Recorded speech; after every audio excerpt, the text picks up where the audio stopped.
A man feared throughout the Frostpine Mountains. A woman nobody would even glance at. When two outcasts meet amidst the harshest winter in the mountain range's history, no one suspected they would be the ones to change everything. If you think life is only for the lucky few, watch this whole story. Like to support the channel and comment the name of the city you're watching from. I want to know how far my story has come. The letter had promised a husband. It had not promised this. Maeve Holloway stood at the tree line where the trail gave out and the mountain began in earnest, her trunk sitting half buried in a foot of early snow, one of its brass latches broken from the fall off the wagon 2 miles back. Her coat was soaked through at the shoulders.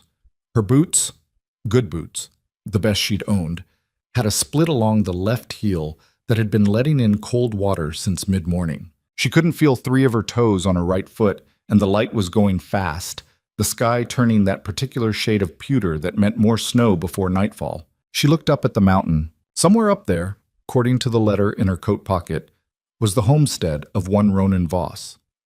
41 years old. Widower. Owns land free and clear. Seeks a practical woman for practical purposes. The phrasing had not been warm. The man who'd written the advertisement through the Clearwater Matrimonial Registry, or more likely dictated it to someone who then wrote it down, had apparently used the word practical 3 times in 6 sentences. Maeve had circled each one in pencil and found, to her own mild surprise, that she didn't mind it. She was 33 years old, had been turned down by 9 men in 2 years through the same registry, and had stopped expecting warmth from strangers somewhere around the 4th rejection. The 4th one had said, politely but plainly, that he'd been hoping for someone more suited to the physical demands of frontier life. She had read that sentence 3 times before she understood what he meant. Then she'd understood exactly what he meant. She picked up the trunk by its remaining handle, got it off the ground, and started up the mountain. The town of Dunmore Flats sat at the base of the Frostpine Range, the way a man sits at the edge of something he doesn't want to fall into. Present, but careful about it. It had a general store, a feed mill, a rooming house with 6 rooms and a leaky roof, and a population of about 200 souls who had all, in one way or another, made peace with the fact that they lived within sight of Ronan Voss's smoke. You could see it most mornings, a thin gray line rising from somewhere up in the tree break above the 3rd ridge. In summer it was easy to forget about. In winter, when everything else was white and still, that smoke was a reminder. The reminder being, he's still up there. Maeve had arrived in Dunmore Flats 2 days prior on the southbound stage, which had been late by a full day due to a wheel problem outside of Garfield Crossing. She'd spent that delay in a way station with 5 other passengers, one of whom had been genuinely pleasant, and 3 of whom had found reasons to shift their weight away from her on the bench. She had eaten the biscuits she'd packed in her bag and looked out the window and not said anything she'd regret. In Dunmore Flats, she'd taken a room at the rooming house. The woman who ran it, a thin widow named Mrs. Creel, had given her a look at the door that Maeve had learned to read as easily as large print, and she'd spent one evening asking careful questions of the people she encountered. What she learned about Ronan Voss came in pieces, the way all small-town knowledge comes. A sentence here, a hesitation there, a dropped voice when someone's husband or neighbor walked past. He had come to the Frostpine Range 14 years ago. Nobody knew exactly where from.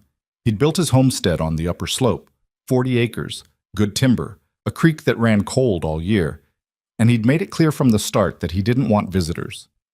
3 men had gone up there in the early years to discuss the matter of property lines, and 2 had come back without finishing their sentences. The 3rd had come back with a broken arm, though the full story on that was disputed. His wife, he'd had a wife briefly, in the first years, had left, or died. The accounts differed. The subject made people look at the floor.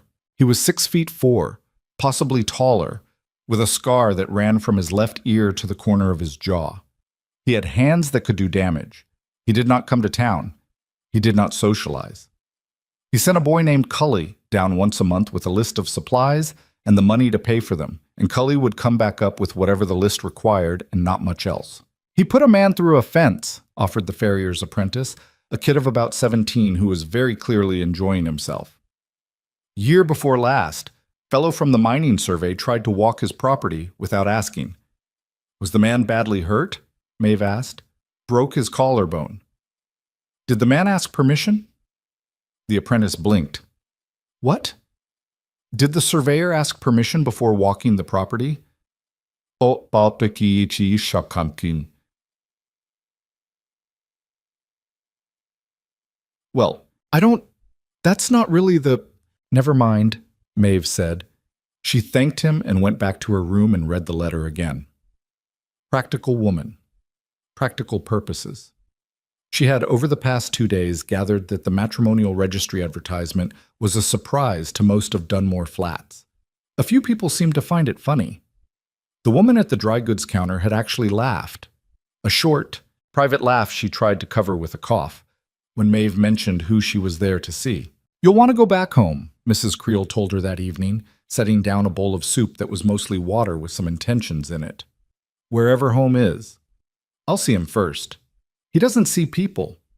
He put an advertisement in a registry, Maeve said. That's a form of wanting to be seen. Mrs. Creel looked at her for a long moment. There was something in her face that wasn't quite pity. It was more like the look you give someone who doesn't know yet what they're walking toward. He's not right, she said finally. Up here. She touched 2 fingers to her temple. Maeve ate her soup and didn't argue. The trail up the mountain was not a road. It had been a road once, or something close to it. You could see the line of it under the snow if you knew what to look for, the slight depression where boots and wagon wheels had pressed the earth down over years. But it hadn't been maintained, and in the upper sections it became mostly a suggestion, a general direction, a vote of confidence from whoever had carved it.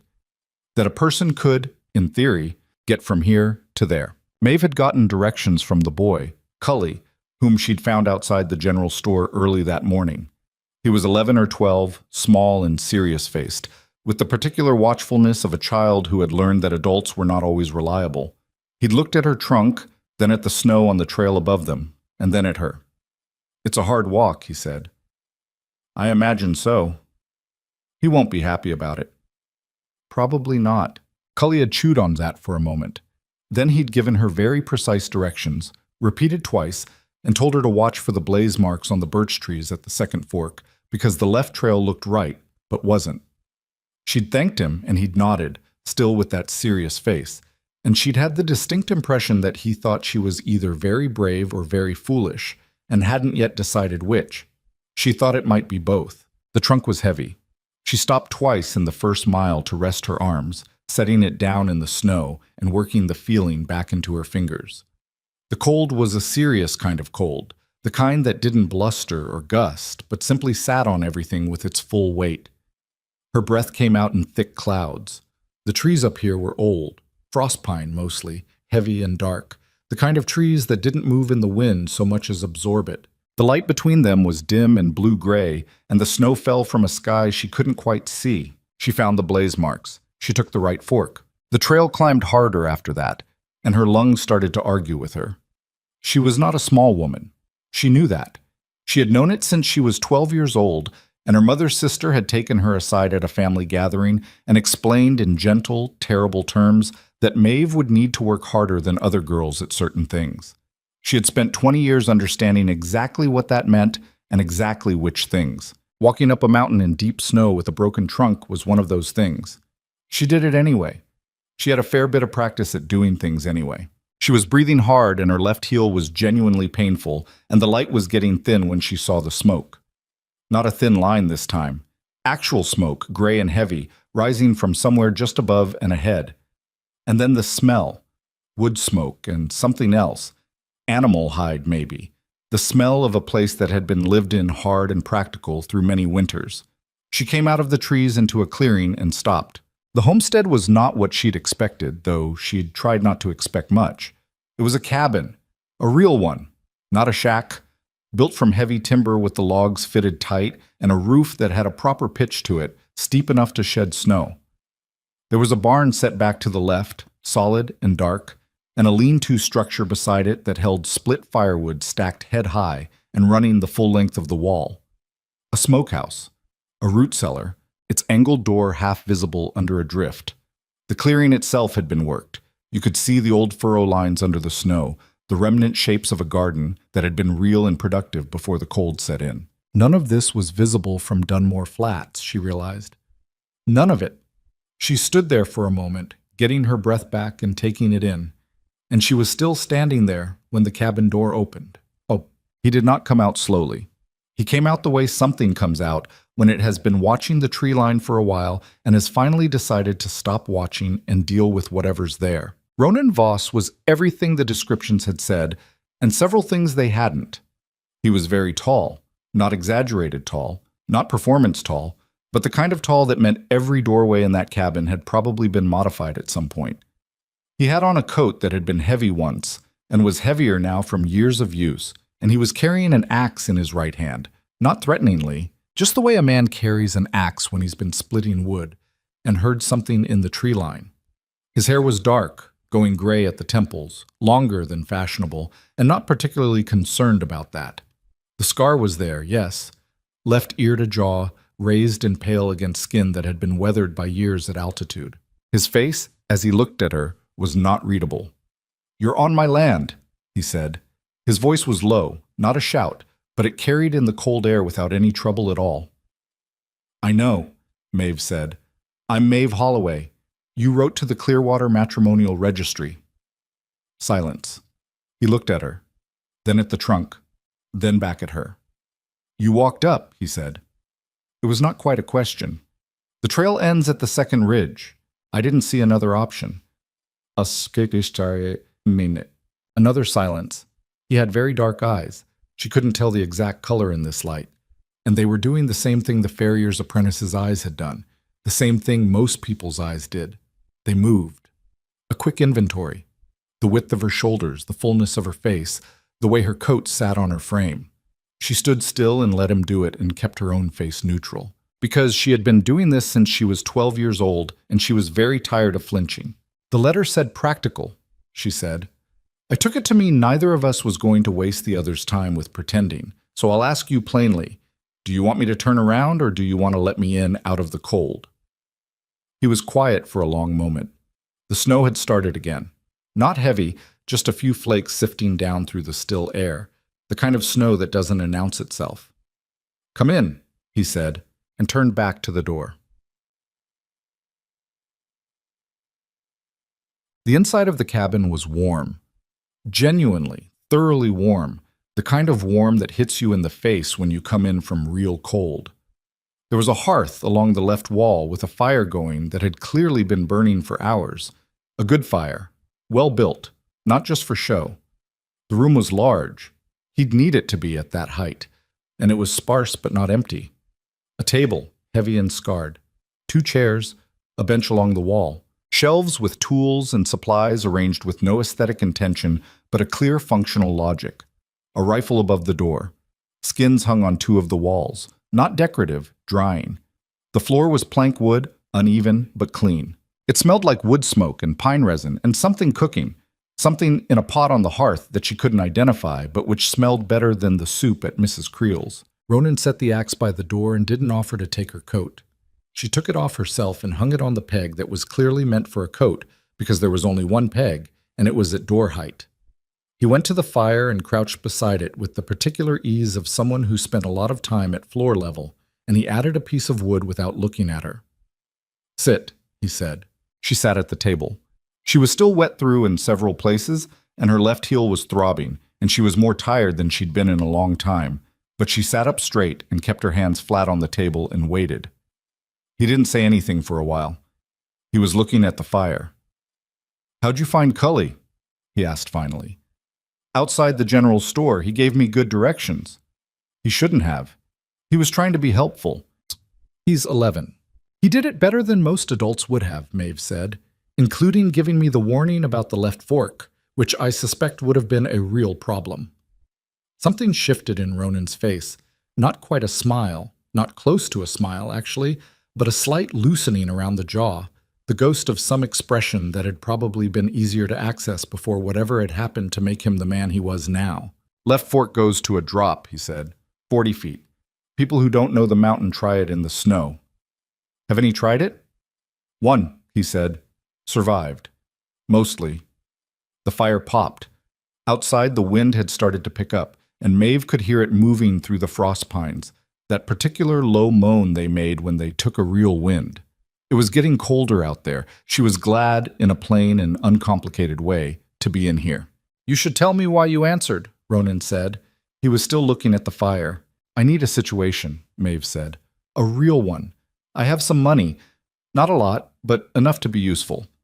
And I know how to work. I can cook properly, and I can keep accounts, and I've got 2 hands, and I'm not afraid of cold or hard labor. I've been turned down by 9 men in 2 years, and I'm not interested in trying for a 10th. You wrote to the registry, which means you need something too. I thought we might be useful to each other." Now he looked at her, directly, steadily, the way he'd looked at the tree line before he came out. "What were the 9 reasons?" he asked. She hadn't expected that. "What?" 9 men, 9 reasons they turned you down, or 1 reason, 9 times. She held his gaze. 1 reason, 9 times. He nodded slowly, and she couldn't read what the nod meant, and she decided she didn't need to read it. She'd said what was true. He could do with it what he chose. "The registry letter," she said. "You didn't write it yourself." It wasn't a question. He looked mildly irritated. "Cully's mother. She writes well. She has opinions about my situation." "She's probably right," Maeve said. He looked at her for a second with that unreadable dark gaze. Then he stood up, went to the hearth, and came back with 2 tin cups and set them on the table. Coffee, or something close to it. He sat down across from her, the chair creaking significantly under him, and wrapped both hands around his cup. "I'm not easy to live with," he said. It didn't come out like a warning exactly, more like something he thought she should know. "I'm not easy to look at, by most accounts," Maeve said. "We might be even." That wasn't quite a smile either, but it was closer. Something moved in his eyes that wasn't hostility and wasn't pity, and was, she thought, possibly the beginning of something honest. "There are rules," he said. "Tell me." He talked for close to an hour. It was not comfortable conversation, and it wasn't meant to be. He was direct in the way of a man who had stopped wasting words sometime in his middle 30s and never started again. He told her about the homestead, the 40 acres, the water rights to the creek, the state of the barn roof, the root cellar stores, the state of the animals. 2 horses, 3 goats, a dozen hens that had been unproductive since early October. He told her what the winters were like, not in the sense of describing them, but in the sense of accounting for what they cost. How much wood, how much food, how much of everything. He was precise about it, the way a man is precise when the difference between precision and imprecision is whether or not you eat in February.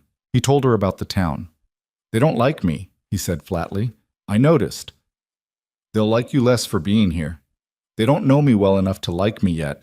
They'll have to work up to the other thing." He looked at her. "You're not worried." "I've been disliked before," Maeve said. "It doesn't take the feeling out of my fingers." He drank his coffee, set the cup down, looked at the table. "My wife," he said, then stopped. She waited. "She left 4 years ago. I'm not what she wanted. I knew that before, and I waited too long to act on it." He said this in a very flat voice, the voice of something he'd said to himself enough times that he'd worn all the feeling out of it. I'm not offering." He stopped again. "I understand," Maeve said. "Neither am I." He looked at her again. "You're not offended." "Should I be?" "Some women would be. Some women came here expecting something different." She wrapped her own hands around her cup, which was cooling fast. "I came here expecting a working arrangement with a man who needed one. I think that's what you're describing." "That's what I'm describing." "Then we understand each other." The fire had burned down while they talked, and Ronan got up and fed it without ceremony, and Maeve looked around the cabin in the firelight and thought about what would need to be done and in what order. The shelves were functional, but inefficient, the way a man alone organizes things, where everything has a reason but no system. The cooking equipment was sparse and poorly placed. The table needed to be moved 4 feet to the left, which would open up the work area near the hearth, and also let 2 people sit at it without the bench being pressed against the wall. Small things, starting out things, the kind of things you notice when you're thinking about a place as somewhere you might actually live. "I'll need a room," she said. "Or a space, Whatever you have. He nodded toward a door at the back of the cabin she hadn't noticed, half hidden by the hanging skins. Back room. It's cold. Chimney wall helps, but you'll need the extra blankets from the chest. That's fine. You'll want to see it before you decide. I'll see it, but I'm not going back down that mountain tonight, Maeve said. It's dark and it's snowing and my heel is split. Whatever I decide, it's decided in the morning. He looked at her. A look that had something in it she couldn't quite name, some minor recalibration of whatever he'd been expecting. And then he said, "There's elk stew." "I could eat," she said. They ate without much talk. The stew was better than she'd expected. He knew how to cook for himself, which she'd half doubted, and the bread that went with it was yesterday's but still good enough. She ate fully and without apology, which she'd learned was the only sensible approach, because the alternative was performing a daintiness she didn't feel and hadn't the energy for. He watched her eat, not rudely, not with the inventory eye, just the way a person watches someone in their space for the first time, cataloging presents, adjusting to the fact of another human being in a room that hadn't had one in a while. After supper, she helped clear, and he didn't tell her not to, and she washed the tin in a basin of water he heated at the fire, and he banked the fire for the night, and they moved around each other in the small space with a little more ease than she'd have predicted an hour ago. "The back room," he said, nodding at the door. She took the lamp he offered and went through. It was cold. He hadn't been wrong about that. But it was not intolerable, and the chimney wall was warm to the touch.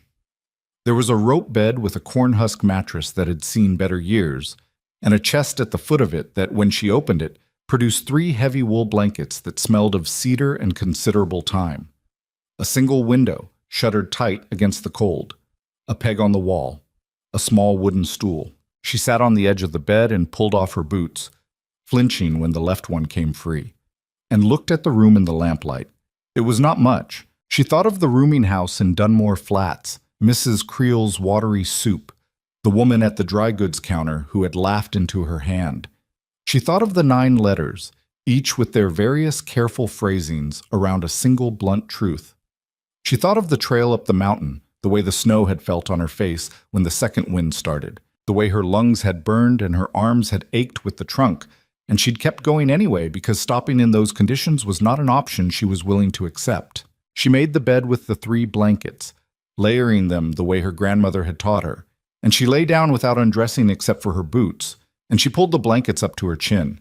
Outside the shuttered window, the wind worked through the frost pines.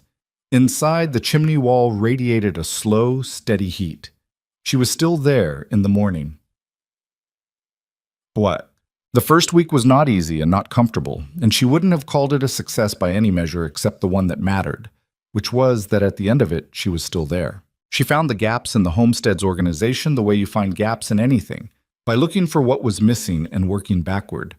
The root cellar stores were better than she'd feared, adequate for the winter if they were careful, short on variety but not on substance. The hens were not laying because their coop had a gap in the north wall that let in cold air at night, and she fixed it with a piece of split board and a handful of nails she found in a coffee tin on the second shelf. The hens laid 2 eggs the next morning. Ronan looked at them on the table without saying anything, but he ate them. The goats needed their hooves trimmed.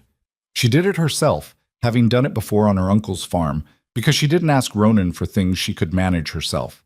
He came by while she was finishing the 3rd one and stood in the barn doorway with his arms crossed and watched.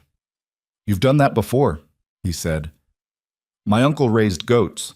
I spent 2 summers there when I was young." He was quiet for a moment. "I've been putting it off." "I noticed." He didn't look particularly embarrassed. "I don't like goats." "I don't think you have to like them," Maeve said, working her thumbnail into the edge of the hoof. "You just have to keep their feet right." "They have personalities," he said, in a tone that indicated he found this unreasonable in an animal. "This one does," she agreed. "She thinks she's in charge. She might be right." That was the closest she'd seen to an actual laugh from him. Not a laugh exactly, more of a reluctant exhale through his nose, and she filed it away without making anything of it. He did not talk about himself. She didn't ask him to. She could see in the construction of the homestead and the organization of his days. the outline of a man who had been deeply self-sufficient for a very long time, and who trusted that self-sufficiency far more than he trusted other people. She understood that at some distance. She didn't share it. She liked people, or had, before people gave her enough reasons not to. But she understood it. What she noticed was that he watched her work without interfering with it, which she appreciated. He had opinions about how things should be done, and he expressed them, but when she pushed back, which she did, when she thought she was right, he didn't bulldoze. He listened. He didn't always agree, but he listened. On the fourth day, she moved the table 4 feet to the left. He came in from outside and stopped in the doorway and looked at the table in its new position and then at her. "Better," she said, before he could say anything. "Now 2 people can sit at it without one of them being wedged against the wall. Also gives me room to work at the hearth without turning sideways." He looked at it for another moment. It was there because the floorboard has a soft spot on the left side. She'd stepped on the soft spot that morning. "I know. It needs to be fixed." "It does," he said, and went and sat at the table in its new position and didn't say another word about it. But them. She went down to Dunmore Flats on the 5th day for supplies, which needed doing and which she knew would not be entirely comfortable. Ronan had given her the list and the money. The exact amount, counted out and placed in a cloth pouch, which she respected. And she'd taken the trail down in the morning when it was cold and clear. The town received her in the way she'd expected. It wasn't open hostility, it was something more practiced. The small social management of someone the community had decided, collectively, and without discussion, was a problem. Looks that slid sideways. A conversation that stopped and restarted when she approached. The woman at the dry goods counter, a Mrs. Adder, who took her list without meeting her eyes and filled it without comment, and then, as she was wrapping the last package, said in a pleasant voice that was not actually pleasant, "You're still up there." "I am," Maeve said. "People were sure you'd come down after the first night." "People were wrong." Mrs. Adder handed over the packages. "You know what he is," she said. The pleasant voice had dropped a register. "What he's done. You know he put a man half to death 3 years ago, Weston Hale, for crossing his land." "I heard about the collarbone," Maeve said. "I also heard Weston Hale was part of a survey team walking property they had no right to walk. What was Weston Hale supposed to be doing on that land?" Mrs. Adder blinked. That's not the point. I think it might be part of the point," Maeve said. She picked up the packages. They were heavier than comfortable, but she'd managed the trunk up the mountain. She could manage these. "Thank you for the supplies." She was at the door when another voice said from behind her, "He'll hurt you. Sooner or later, that's just what he does." She turned around. The voice belonged to a man she didn't know, middle-aged, the soft look of a man who handled money rather than labor, sitting at the counter with a cup of coffee. He was watching her with the calm confidence of a man who expected to be believed. "Who are you?" she asked. He smiled, not nicely. "Gareth Holt. I have interests in this valley." She didn't know the name yet. She would. "Mr. Holt," she said. "If I need your assessment of my circumstances, I'll ask for it." She walked out. The wind was picking up on the trail back, and the packages were heavy, and her heel was still sore. She climbed steadily, watching the blaze marks on the birch trees, and did not think about Gareth Holt's smile, or Mrs. Adder's pleasant, unpleasant voice, or any of the sideways looks, because there was no profit in thinking about them right now. She thought instead about the soft floorboard and what it would take to fix it, and whether the chimney wall in the back room lost heat at the joint she'd noticed, and whether the hen coop would hold through the first serious storm of the season. She came out of the trees into the clearing, and Ronan was outside splitting wood, and he saw her and did not come over to help with the packages, which she hadn't expected and wouldn't have wanted, but he stopped splitting and waited until she got close enough that she didn't have to raise her voice. "Everything on the list," she said. He took the heavier of the 2 parcels without asking. "Trouble?" She thought about it for a second. "A man named Gareth Holt," she said. "He was at the store. Told me you'd hurt me." Ronan's face did something complicated that she didn't have enough information to read yet. He turned and carried the parcel toward the cabin. "Holt," he said. His voice had a flatness to it that was different from his usual quiet. "What did you say?" "That if I wanted his assessment, I'd ask for it." He held the cabin door open for her. It was the first time he'd done that. "He has people," Ronan said. "Hired people. I gathered he had money. More than money." He set the parcel on the table. The table in its new position, the soft floorboard 3 feet to the right of where they stood. He looked at it for a moment. "He's been trying to buy this land for 2 years." Maeve set her parcel down. "What's on the land?" Ronan looked at her. "I don't know exactly. He hasn't said exactly. That's the part that worries me." She thought about that. She thought about Gareth Holt's smile and his certainty, the particular confidence of a man who was used to waiting out problems until they resolved themselves.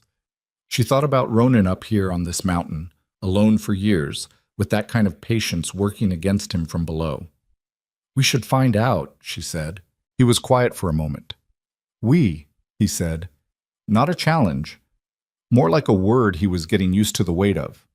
"We," she said. She pulled off her coat and hung it on the peg. "But first I need to fix that floorboard. Do you have a hammer and a decent board in the barn?" He looked at her for another second with those dark eyes, and whatever was behind them, and then he said, "I'll get them."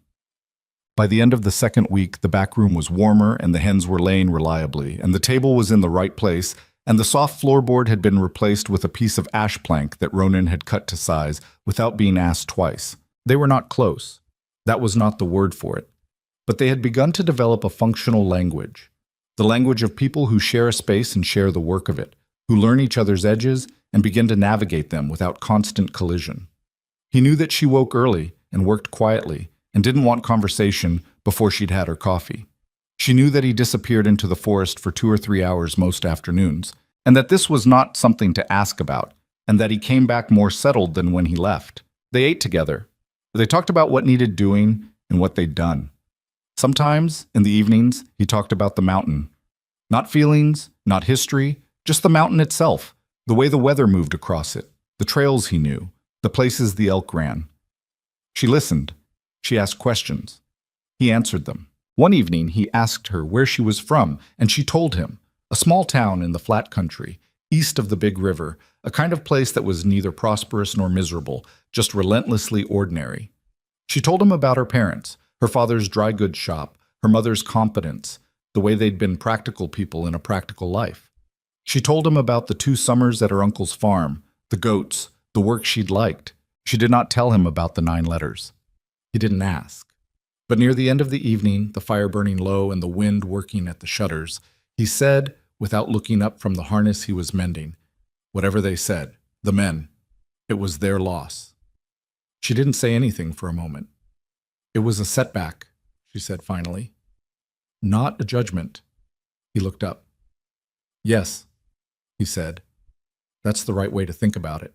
And then he went back to the harness, and she went back to the account book she'd been updating, the one that had been full of errors before she'd found it in the chest and started correcting it. And they sat in the warm cabin on the mountain with the wind outside and the fire low, and it was quiet in the way that quiet sometimes is between 2 people who have found, without exactly looking for it, that they don't need to fill the silence. On the 20th day, Cully came up the mountain.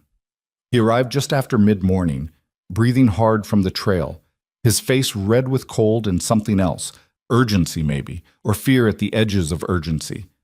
Ronan was outside when he came into the clearing, and Maeve was at the hearth, and she heard voices and came to the door. "Holt's men," Cully said, bent forward with his hands on his knees, getting his breath. 3 of them. "They were at the store this morning talking to Mr. Briggs. I heard it through the wall. They were asking about—" He looked up at Ronan. "About what's under the north field, the one by the creek." Ronan's face had gone very still. "Under it?" Maeve stepped out of the doorway.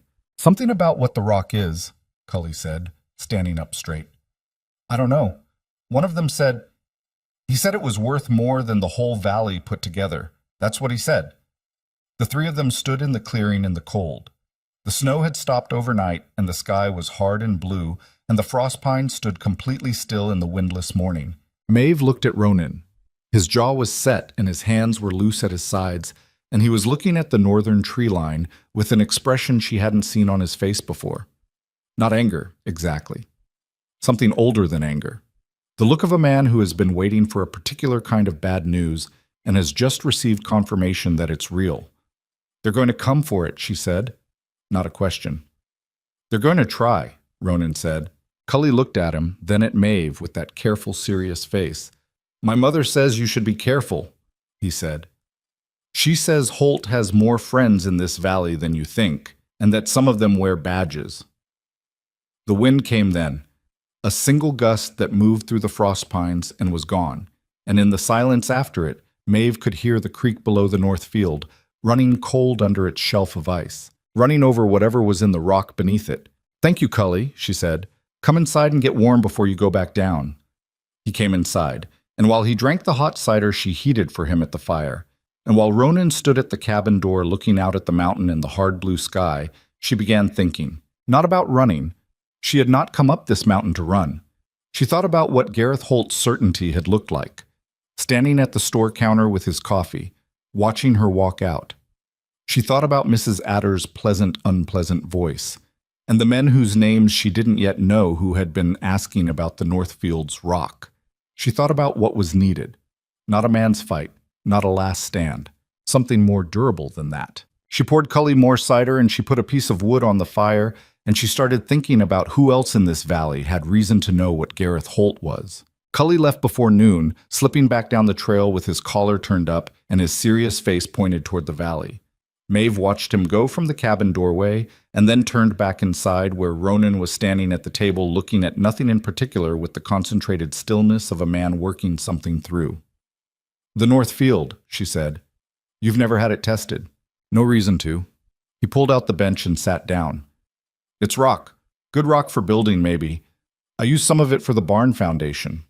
What kind of rock? Hard, dark, runs in a seam along the creek bank. He looked up at her. Why would Holt care about rock? I don't know yet. She sat down across from him. But men who hire other men to ask questions about it aren't asking out of curiosity. Whatever it is, it has a price.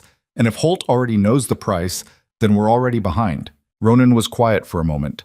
Outside, the wind had come back, moving through the trees in long, slow pulses.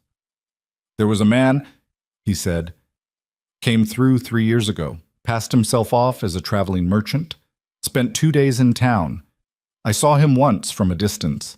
He was up by the creek, and I walked him off the property, and he went without argument. A pause.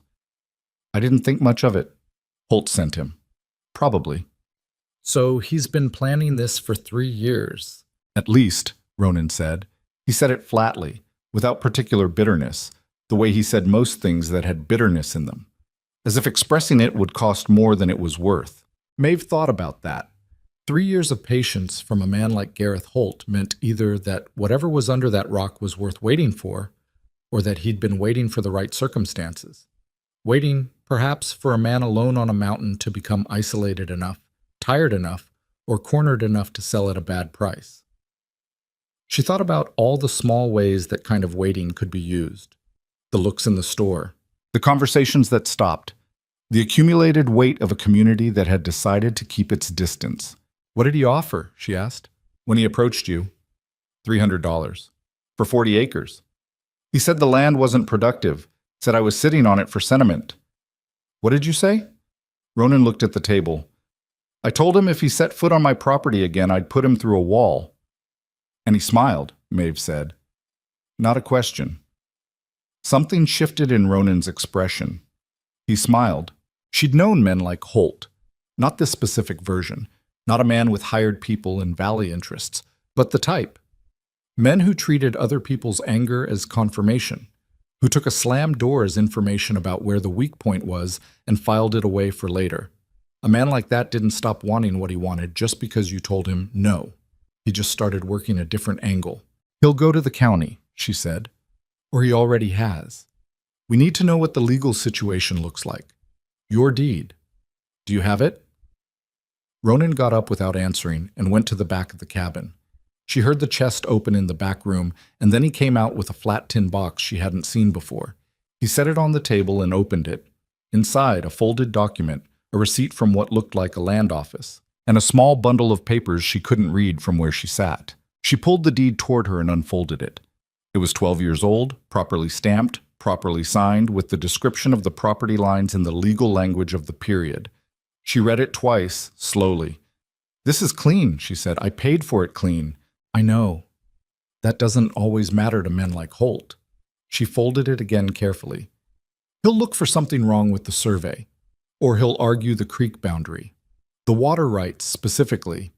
If that seam runs along the creek, and if what's in the rock is what I think it might be, then the water rights are what he actually wants, because you need water to process it." Ronan stared at her.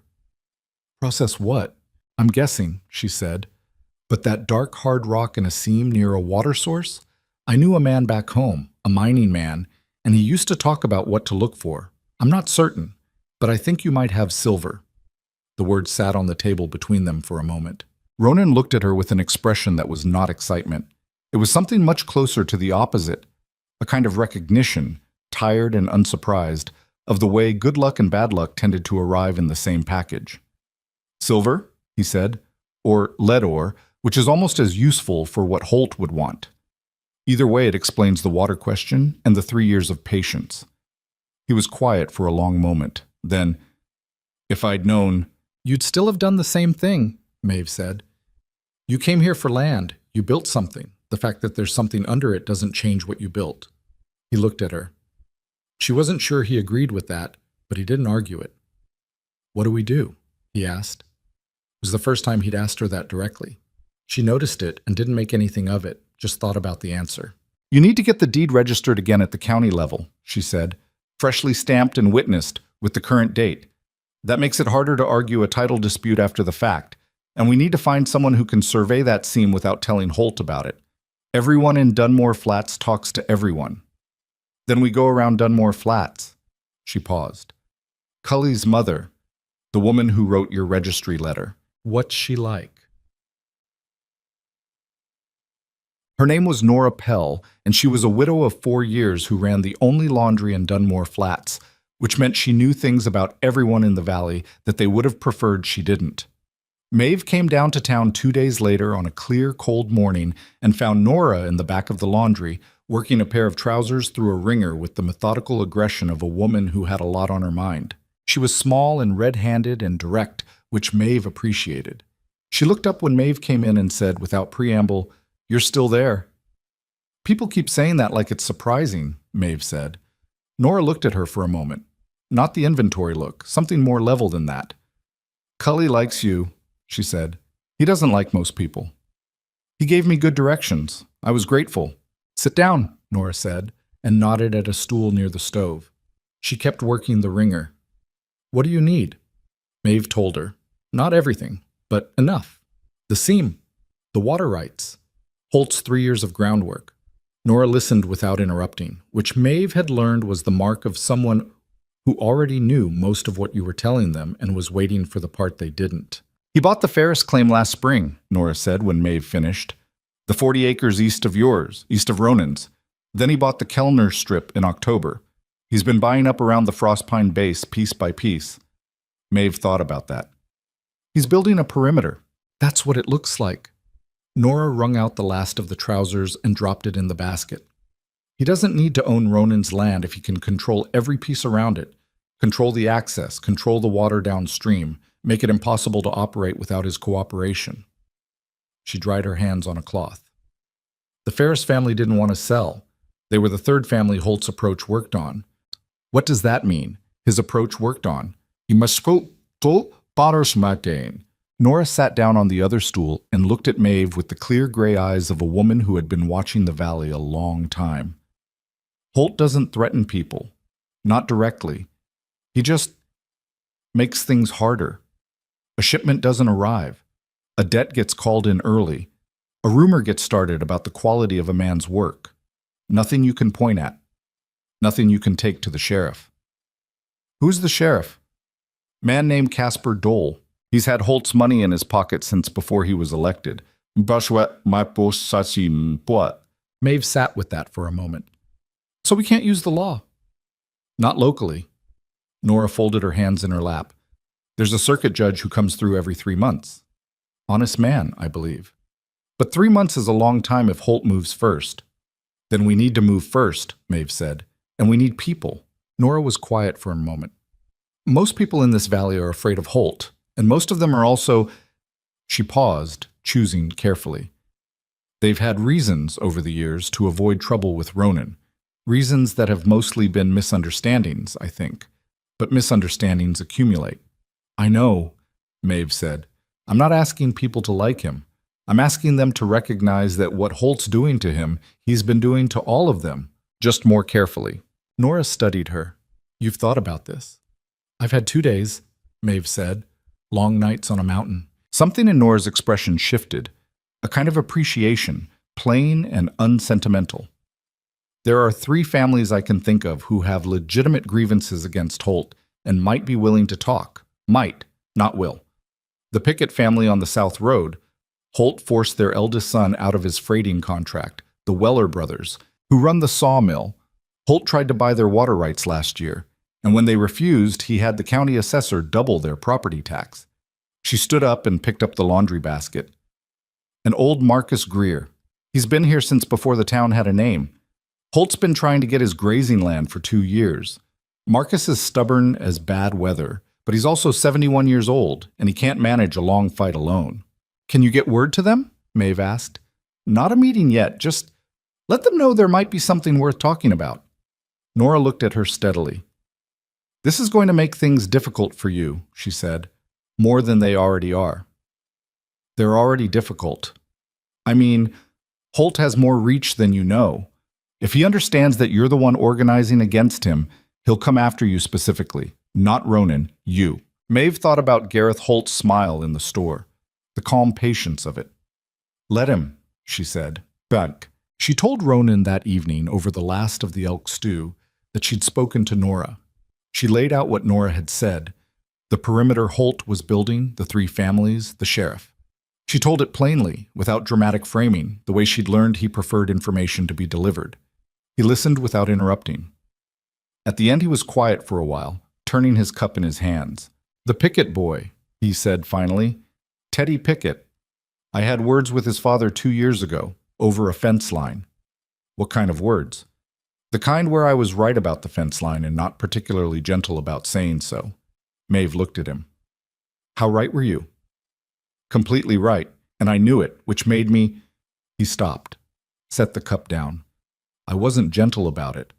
Would Edmund Pickett hold a grudge? Ronan thought about it with the honest consideration he gave most questions. He's a practical man. Prideful, but practical. A pause. If there's a real reason for him, he'd probably set the fence line aside. I think there's a real reason, Maeve said. I'd have to be there, he said. If there's any meeting, I won't ask people to do something on my behalf and not stand there myself. I know.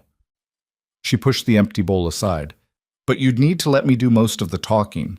He looked at her, and she couldn't tell if he was irritated by that or not. You're better at it, he said finally. It cost him something. She could see that. Not pride exactly, more the admission that there were things he wasn't good at, which was a harder thing for some people than admitting failure. I know what I'm like with people. You're direct, she said. That's not the same as being bad at it. Tell that to Edmund Pickett's fence line. She almost laughed.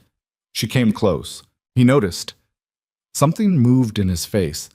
Not quite a smile, but the nearest equivalent she'd seen from him in 3 weeks. And he looked at the table and said, The South Road, by the way. If you're going to the Pickett farm, don't take the main trail. Holt has a man who watches the road into town on Tuesdays and Thursdays. How do you know that? Because I've been watching the mountain longer than Holt's been interested in it. He got up and took the bowls to the basin. There's a back way. It comes out below the Pickett property. Takes 20 minutes longer. She looked at his back, the broad set of his shoulders under the heavy shirt, the economy of how he moved in the small space, never wasting motion, always purposeful. She thought about 14 years on this mountain, watching, learning every angle of the terrain and the weather and the valley below. She thought about how that kind of knowledge looked like isolation from the outside and looked like something entirely different from where he was standing. "Ronan," she said. He turned. "Whatever happens with Holt, this is your land. You built it clean and you've kept it 14 years. I want you to know I understand that."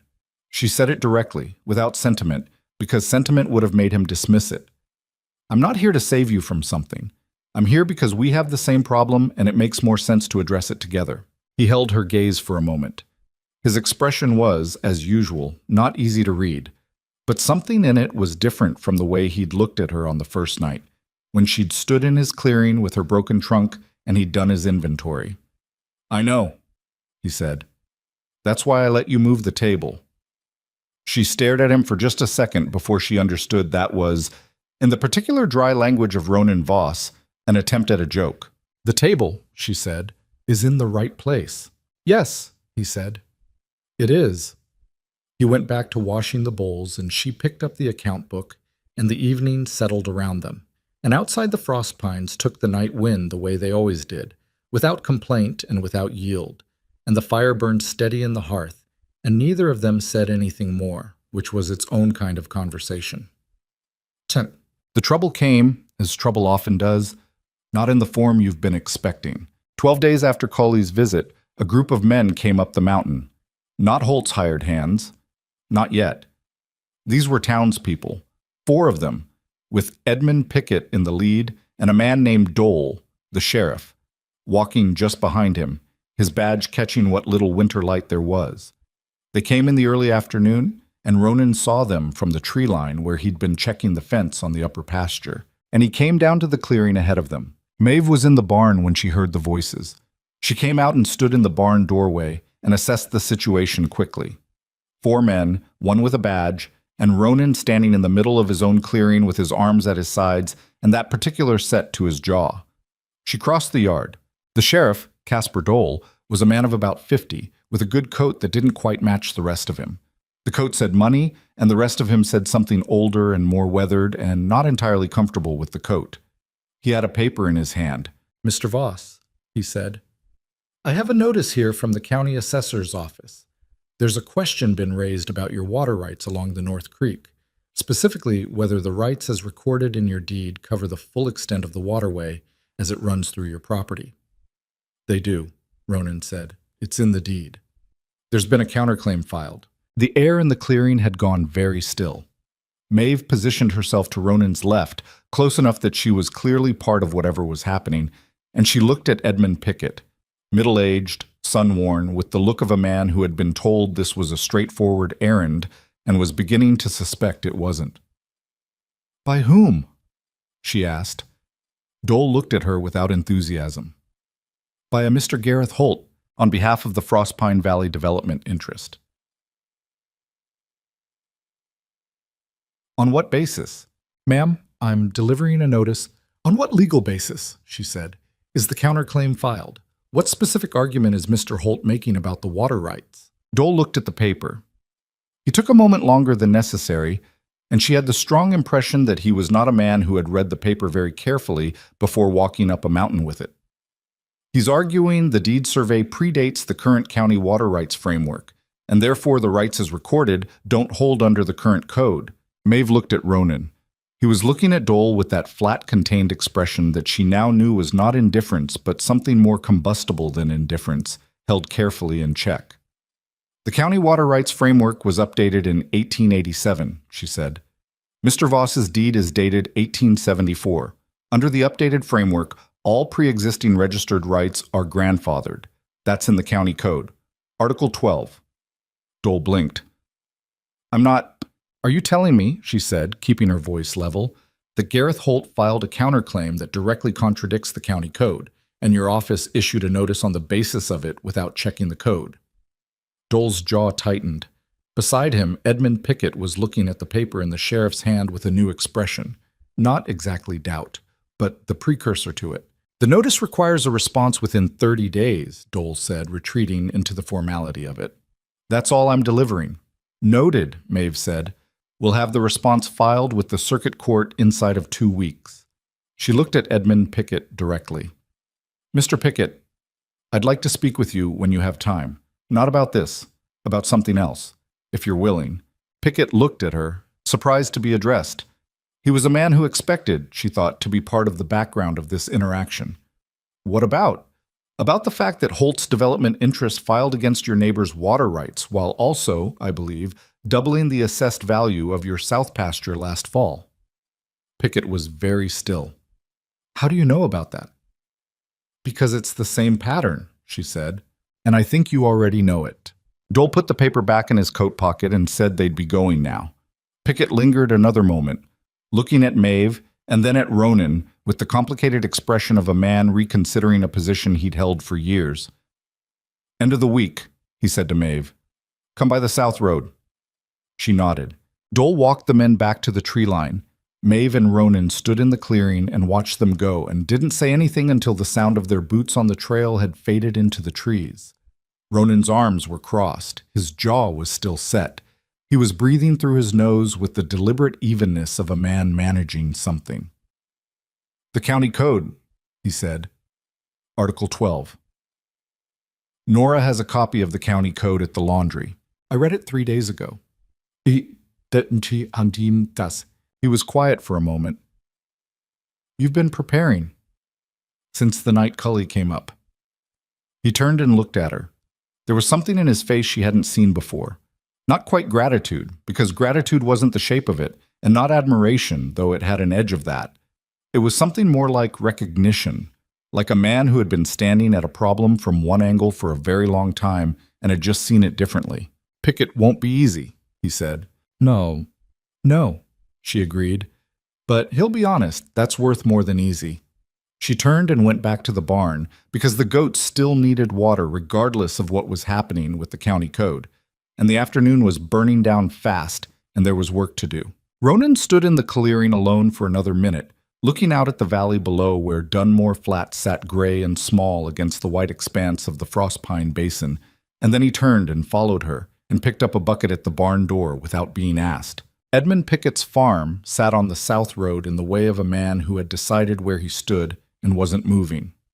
The house square and low, the barn tight against the hillside, fences that needed some work, but had clearly been good fences once, and would be again if the money came right. Maeve walked the back trail Ronan had shown her, the one that came out below the property line through a stand of bare-limbed cottonwoods, and she arrived at the Pickett door on a Thursday morning with cold cheeks and a clear head. Pickett's wife let her in without warmth, but without hostility either. A woman who had learned to evaluate strangers quickly and reserve judgment until she had reason to spend it. She brought coffee and then left them at the kitchen table, which Maeve understood as a form of courtesy. What happened at this table was Pickett's business. Edmund Pickett sat across from her with both hands around his cup and said, You knew about the assessment. I knew Holt uses it, Maeve said. The pattern is consistent. He inflates the assessed value on property adjacent to what he wants. Makes it harder to hold. When people sell under pressure, he gets his perimeter. I haven't sold. I know. That's why I'm here. She wrapped her own hands around her cup. The kitchen was warm and smelled of wood smoke and bacon fat, and the particular domestic density of a house where children had been raised, some of them still underfoot. She could hear 2 of them somewhere in the back of the house, an argument in the half-hearted way of siblings who weren't really angry. Your son Teddy lost his freighting contract last spring. Pickett's jaw tightened. That was a business decision by the Harlow Trading Company. The Harlow Trading Company's operating loan was held by a land and finance office in Crestfall. That office is owned by Gareth Holt's brother-in-law. Pickett was very still. You can prove that? The ownership record is in the county filing at Crestfall, public record. I haven't been there myself yet, but the connection is documented if you know where to look. She paused. Teddy was the best freighter on the South Road by 3 accounts I've heard. Holt didn't take his contract because of performance. Pickett set his cup down. Picked it up again. What is it you want from me? Not a fight, she said. Not yet. What I want right now is for you to know what you're dealing with. And I want to know if Marcus Greer is as stubborn as people say. Despite everything, Pickett's mouth moved in something close to a smile. Marcus Greer, he said, once argued with a blizzard for 3 days and the blizzard gave up first. He looked at her steadily. Why are you doing this? You've been on that mountain less than 2 months. It was a fair question, and she gave it a fair answer. Because Holt will take Ronan's land if nobody stops him. And if he takes Ronan's land, he'll have everything he needs to control the North Water and the Valley access. And then everyone who's been careful to stay on his good side will find out there's no such thing as Holt's good side. There's just a longer rope before it runs out. Pickett was quiet for a long moment. The fire crackled in the cook stove, and somewhere in the back of the house, the argument between the children reached a brief, inconclusive peak and subsided. "I'll talk to the Weller brothers," he said, "and I can get you to Greer. He won't come to anyone, you'd have to go to him. But if he decides he trusts you, there's nobody in this valley with a longer memory or more to say about Holt's history." "That's all I'm asking," Maeve said. Marcus Greer lived 4 miles east of Dunmore Flats on a piece of land that had been his for longer than most of the valley's current inhabitants had been alive. He was 71, as Nora had said, with the body of a man who had been physically large and strong and had spent the last decade slowly yielding that largeness to time without particularly accepting it.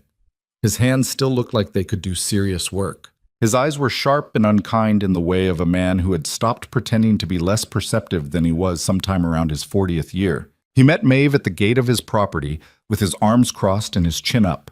Pickett had come with her for the introduction and now stood slightly back, in the role of a man vouching for someone and hoping he hadn't misjudged. "You're the one living with Voss," Greer said, by way of greeting. "I am," Maeve said. "People in town say you're a fool for it. People in town have been wrong about a fair number of things." Greer studied her. "He broke a man's arm. The man was trespassing on his property at the direction of someone who wanted to steal it." She held Greer's gaze. "You've been fighting Holt for 2 years over your grazing land. Has anyone questioned your methods?" "They question everything about me," Greer said, but something had shifted slightly in the set of his mouth. "Then you know what it is to have people decide what kind of person you are before they've looked properly."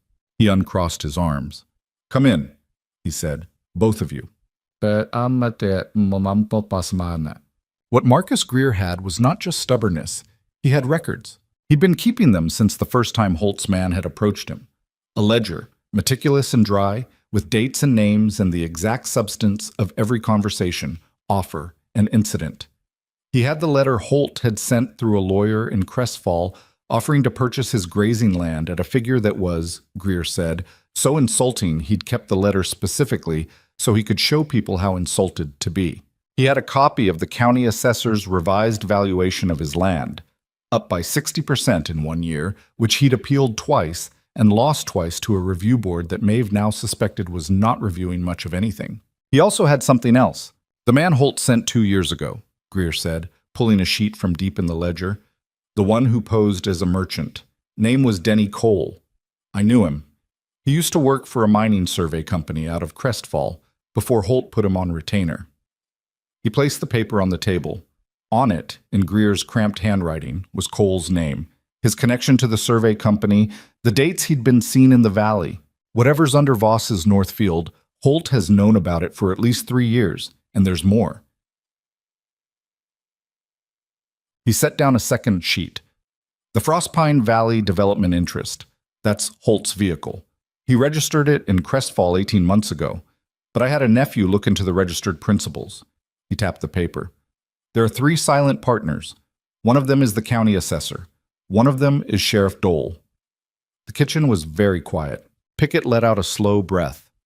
Maeve looked at the paper and read the names twice and felt the shape of it settle into place. The whole careful architecture of it. 3 years in the building, with enough of the county's official machinery inside it to make a legal fight look almost impossible before it started. "The third partner?" she asked. "A man in the territorial capital," Greer said. "I don't know yet what he does or how high it goes. But he has a name on that document, and the document is a public filing, and that means it can be shown to the right people." "The circuit judge," Maeve said. "Judge Aldrin Burr," Greer said. "He comes through in 6 weeks. If someone could get this in front of him before Holt knows it's coming—" "6 weeks is a long time," Pickett said. "Yes," Maeve said. "It is." She came back up the mountain that evening in the dark, later than she'd intended, and Ronan was waiting. Not pacing, not standing at the door. He was at the workbench in the barn when she came in, doing something to a bridle by lantern light. But he looked up immediately when she entered, and she could see, in the set of his shoulders and the way he held the bridle, that he'd been listening for her on the trail for a while. She told him everything. Cole's name, the development interest, Dole and the assessor as silent partners, Greer's records. She laid it out in order, the way she'd laid out the information about the water rights, because he absorbed information better that way than any other way she'd found. He was quiet through all of it. When she finished, he set the bridle down and stood there for a moment with his hands flat on the workbench. "Dole," he said. The word came out stripped of almost everything except the recognition of it. "I thought it was just money. That Holt had paid him for convenience." "He owns him," Maeve said. "Structurally. Dole can't move against Holt without implicating himself. Which means anything we do legally in this county goes through a man who'll report it back before the ink dries." "Yes." She leaned against the barn wall. "Which means we have to move on 2 tracks simultaneously. The legal track through Burr, that's the long one, and we can't let Holt know it's coming. And the other track," she hesitated. "The other track," Ronan said, "is that he sends men up here before 6 weeks is up." "I think that's likely, yes. Now that he's filed the notice and we've responded, he knows we're not going to fold. Men like Holt have a sequence. Legal pressure first, then something less legal." Ronan picked up the lantern and moved toward the barn door, and she followed him out into the cold. The night was clear and the stars were very bright at altitude, brighter than they ever looked in the flat country, and the mountain was completely silent in the way it got on clear, cold nights, sound absorbed by the snow and the still air. "How many men does he have?" Ronan asked. "Greer thinks between 6 and 10 on regular retainer, more if he brings people in. 6 to 10. He said it thoughtfully, without fear, which she had learned was not bravado but simply the way he processed threats, as a practical problem, with numbers and terrain and options rather than dread. "On my mountain, in winter, they'd have a hard time. You can't fight 10 hired men alone." "I know." He looked out at the valley below, the darkness of it, the few lights of Dunmore Flats far down. "The families, Pickett and Greer and the Wellers, how ready are they?" "Not ready," she said honestly. "Pickett is angry enough, but angry and ready aren't the same. Greer would stand, but he's 71, and the physical side of a confrontation." She stopped. "I'm not trying to build an army. I'm trying to make Holt understand that coming up this mountain has costs he hasn't accounted for." Ronan was quiet. "He won't listen to cost," he said. "Men like that don't stop until there's something they can't get around." "I know," she said. "That's why the judge is the center of it. Greer's records, the development interest filing, the assessor as a partner. If we can get that in front of Burr before Holt moves, we take the legal ground away from him. He can't file against your deed if he's the one being investigated. And if he moves before 6 weeks?" She didn't answer that immediately because the honest answer was that she didn't know yet, and she'd learned that Ronan preferred honest uncertainty to false confidence. "Then we deal with it," she said. He turned and looked at her, and in the lantern light his face was all shadow and angle, the scar catching the light along its length. He was looking at her the way he'd looked at the valley, steadily, taking it in, making his assessments. "You're not afraid," he said. It wasn't admiration. It was more like a question without a question mark. "I'm afraid," she said. "I'm just not letting it run the calendar." He looked at her for another moment. Then he said, "Come inside. It's cold." The bad news came from Cully, as most of the valley's news came, and it came fast. 11 days after Maeve's visit to Greer, Cully appeared at the edge of the clearing in the early morning, before full light, which had never happened before. Maeve was up. She was always up first, and she saw him from the cabin window and went out in her coat to meet him while Ronan was still pulling on his boots inside. The boy's face was tight. "Holt's brought in more men," he said. 6 of them. Came in on yesterday's stage from Crestfall. My mother saw them at the rooming house. They have rifles, proper ones, not working rifles."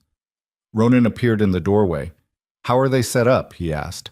"Mrs. Creel gave them the whole upper floor. My mother says Holt was at the rooming house last night, late. She heard him through the laundry wall." Cully looked at Ronan directly. He said they'd be going up the mountain end of the week. He said if you wouldn't sell, it was time to give you a reason to leave. The clearing was very quiet for a moment. A reason to leave. Maeve knew what that phrase meant in the hands of hired men with proper rifles, and from the look on Ronan's face, so did he. End of the week is 3 days, Ronan said. Yes. Does Dole know? Cully's expression answered that before he said anything. Ronan nodded once, slowly. He was looking at the northern tree line again, that habit of his, looking at the terrain when he was thinking about what it meant. And Maeve watched him and thought about 6 men with proper rifles coming up a mountain trail in 3 days, and a sheriff in Holt's pocket, and a judge 6 weeks out, and a collection of frightened valley families who were not yet ready for anything. We need to move the legal piece faster, she said. Burr won't be here for 6 weeks, Ronan said. Burr doesn't come here. Someone brings him the documents. She turned to Cully. How far is it to Crestfall? 2 days by horse in good weather. Cully looked at the sky, which was flat and white with the promise of more snow. Longer now. Who could make that ride? She asked him. Someone Holt doesn't know well enough to watch. Cully thought about it. My uncle, he said slowly, my mother's brother.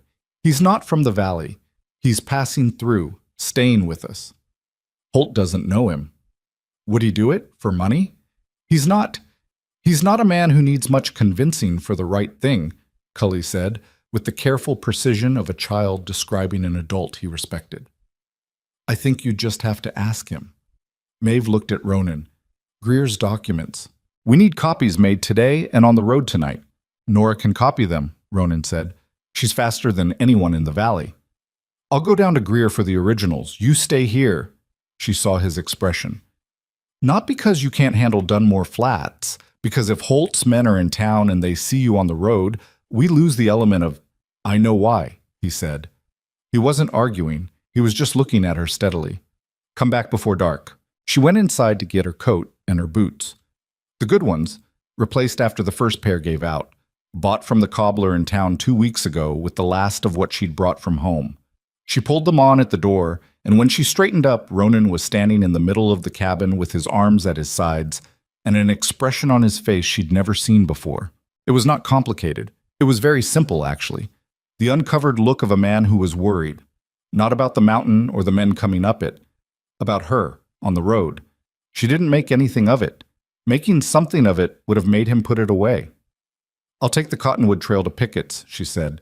Pickett can get me to Greer faster than I can walk it alone. I'll be back by dark. There's a loose stone on the Cottonwood Trail, he said. 3rd switchback, left side. It looks solid. I'll watch for it. He nodded. She went out. The day was hard and cold, and it did not go as planned because few things did.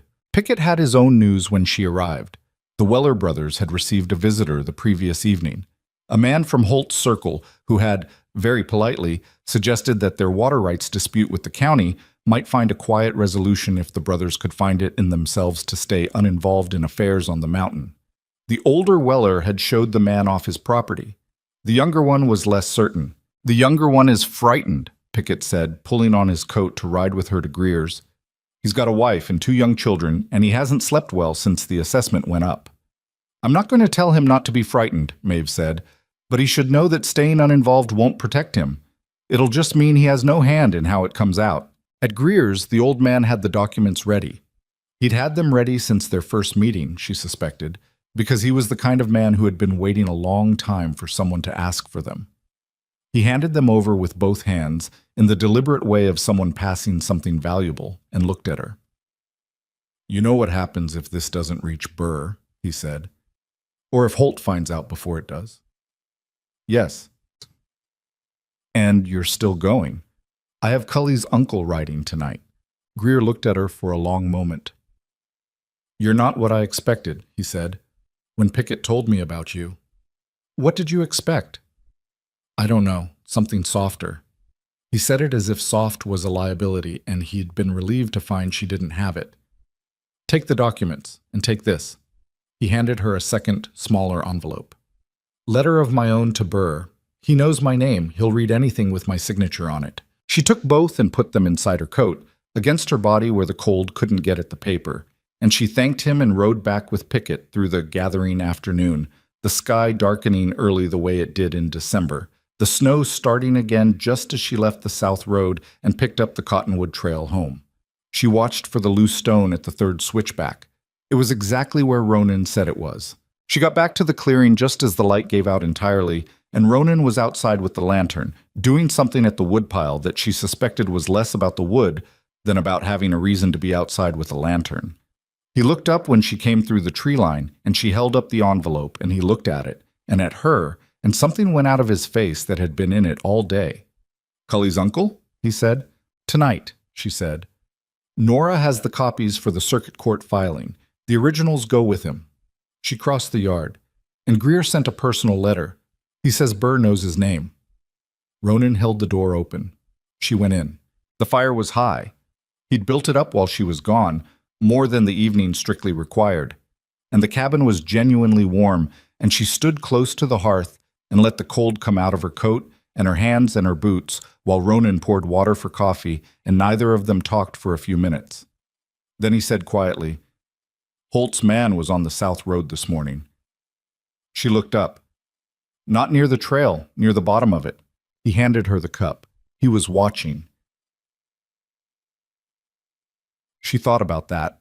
"He might not have seen where I went." "He might not have needed to," Ronan said. "If Holt already knows you've been talking to Greer, if someone in town put it together, then he knows what we're planning.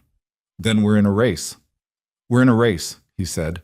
He sat down across from her at the table in the right place, the ash plank floor solid underfoot.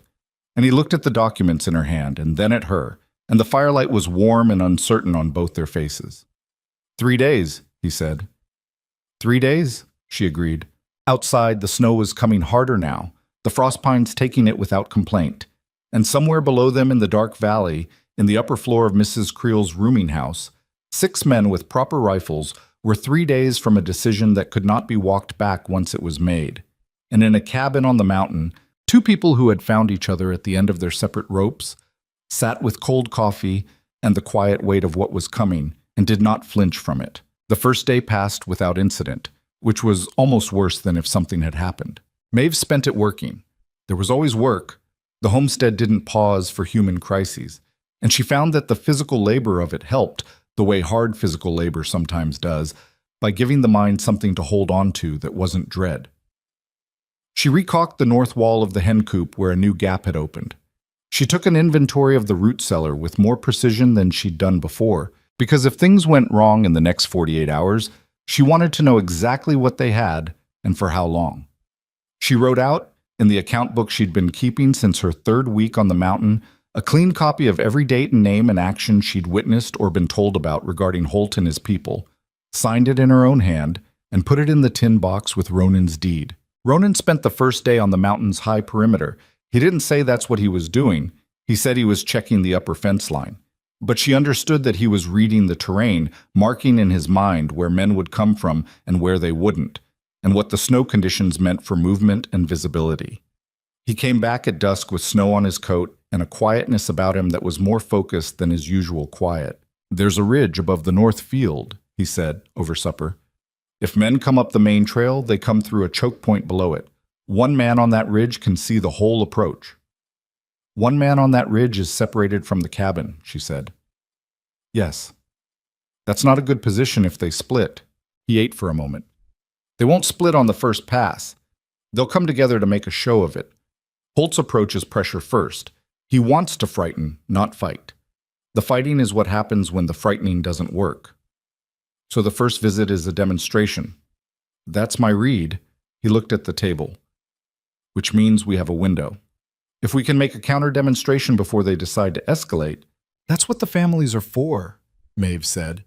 "If Pickett and Greer and the Wellers come up, Greer is 71. Greer with a rifle is 71 years of grievance," she said. "That counts for something." He almost smiled. "Almost. I sent word to Pickett this morning," she said, "through Cully. If Holt's men move on the mountain, Pickett rides to Greer and the Wellers and they come up. Not to fight, just to be present." She paused. "It's harder to do something when there are witnesses who aren't afraid of you." Ronan looked at her. Pickett agreed to this. He said, and I'm quoting accurately, "I've been waiting 2 years for someone to do something besides sit and take it. So yes." Ronan was quiet for the moment, turning his cup in his hands. "He and I have history." "I know. The fence line." She set her spoon down. "He's setting it aside." "Why?" "Because you didn't engineer his son out of his livelihood, and because I think, when it comes down to it, Edmund Pickett is the kind of man who knows the difference between a neighbor he's had trouble with and an enemy who's been systematically taking this valley apart." Ronan didn't say anything to that, but something in the set of his jaw changed. A slight loosening, the way a thing that has been braced against something relaxes fractionally when the thing pushes back instead of breaks. The men came on the second day. Not the end of the week, 2 days early, which told Maeve something about Holt's confidence, or his impatience, or both. It was mid-morning, the sky flat and white, the kind of winter day that muffles sound and flattens distance and makes the mountain feel both very large and very closed in. She was at the hearth when Ronan came through the cabin door with a controlled speed that she'd learned to read correctly. "6 of them," he said.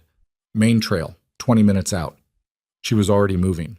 She got her coat. She got the tin box from the shelf. Deed, account book, Greer's copies. She put it under the floorboard below the ash plank, the one that looked solid now but lifted cleanly if you knew where to press. "The ridge?" she asked. "I'm not going to the ridge," he said. "I'm staying in the clearing."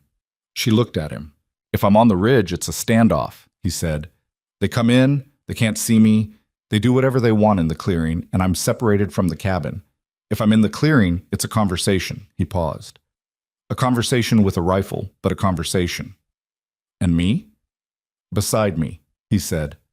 That was never a question. She pulled on her coat and they went out. The clearing was cold and still, and the frost pine stood dark around its edges. She could hear the sound from the trail.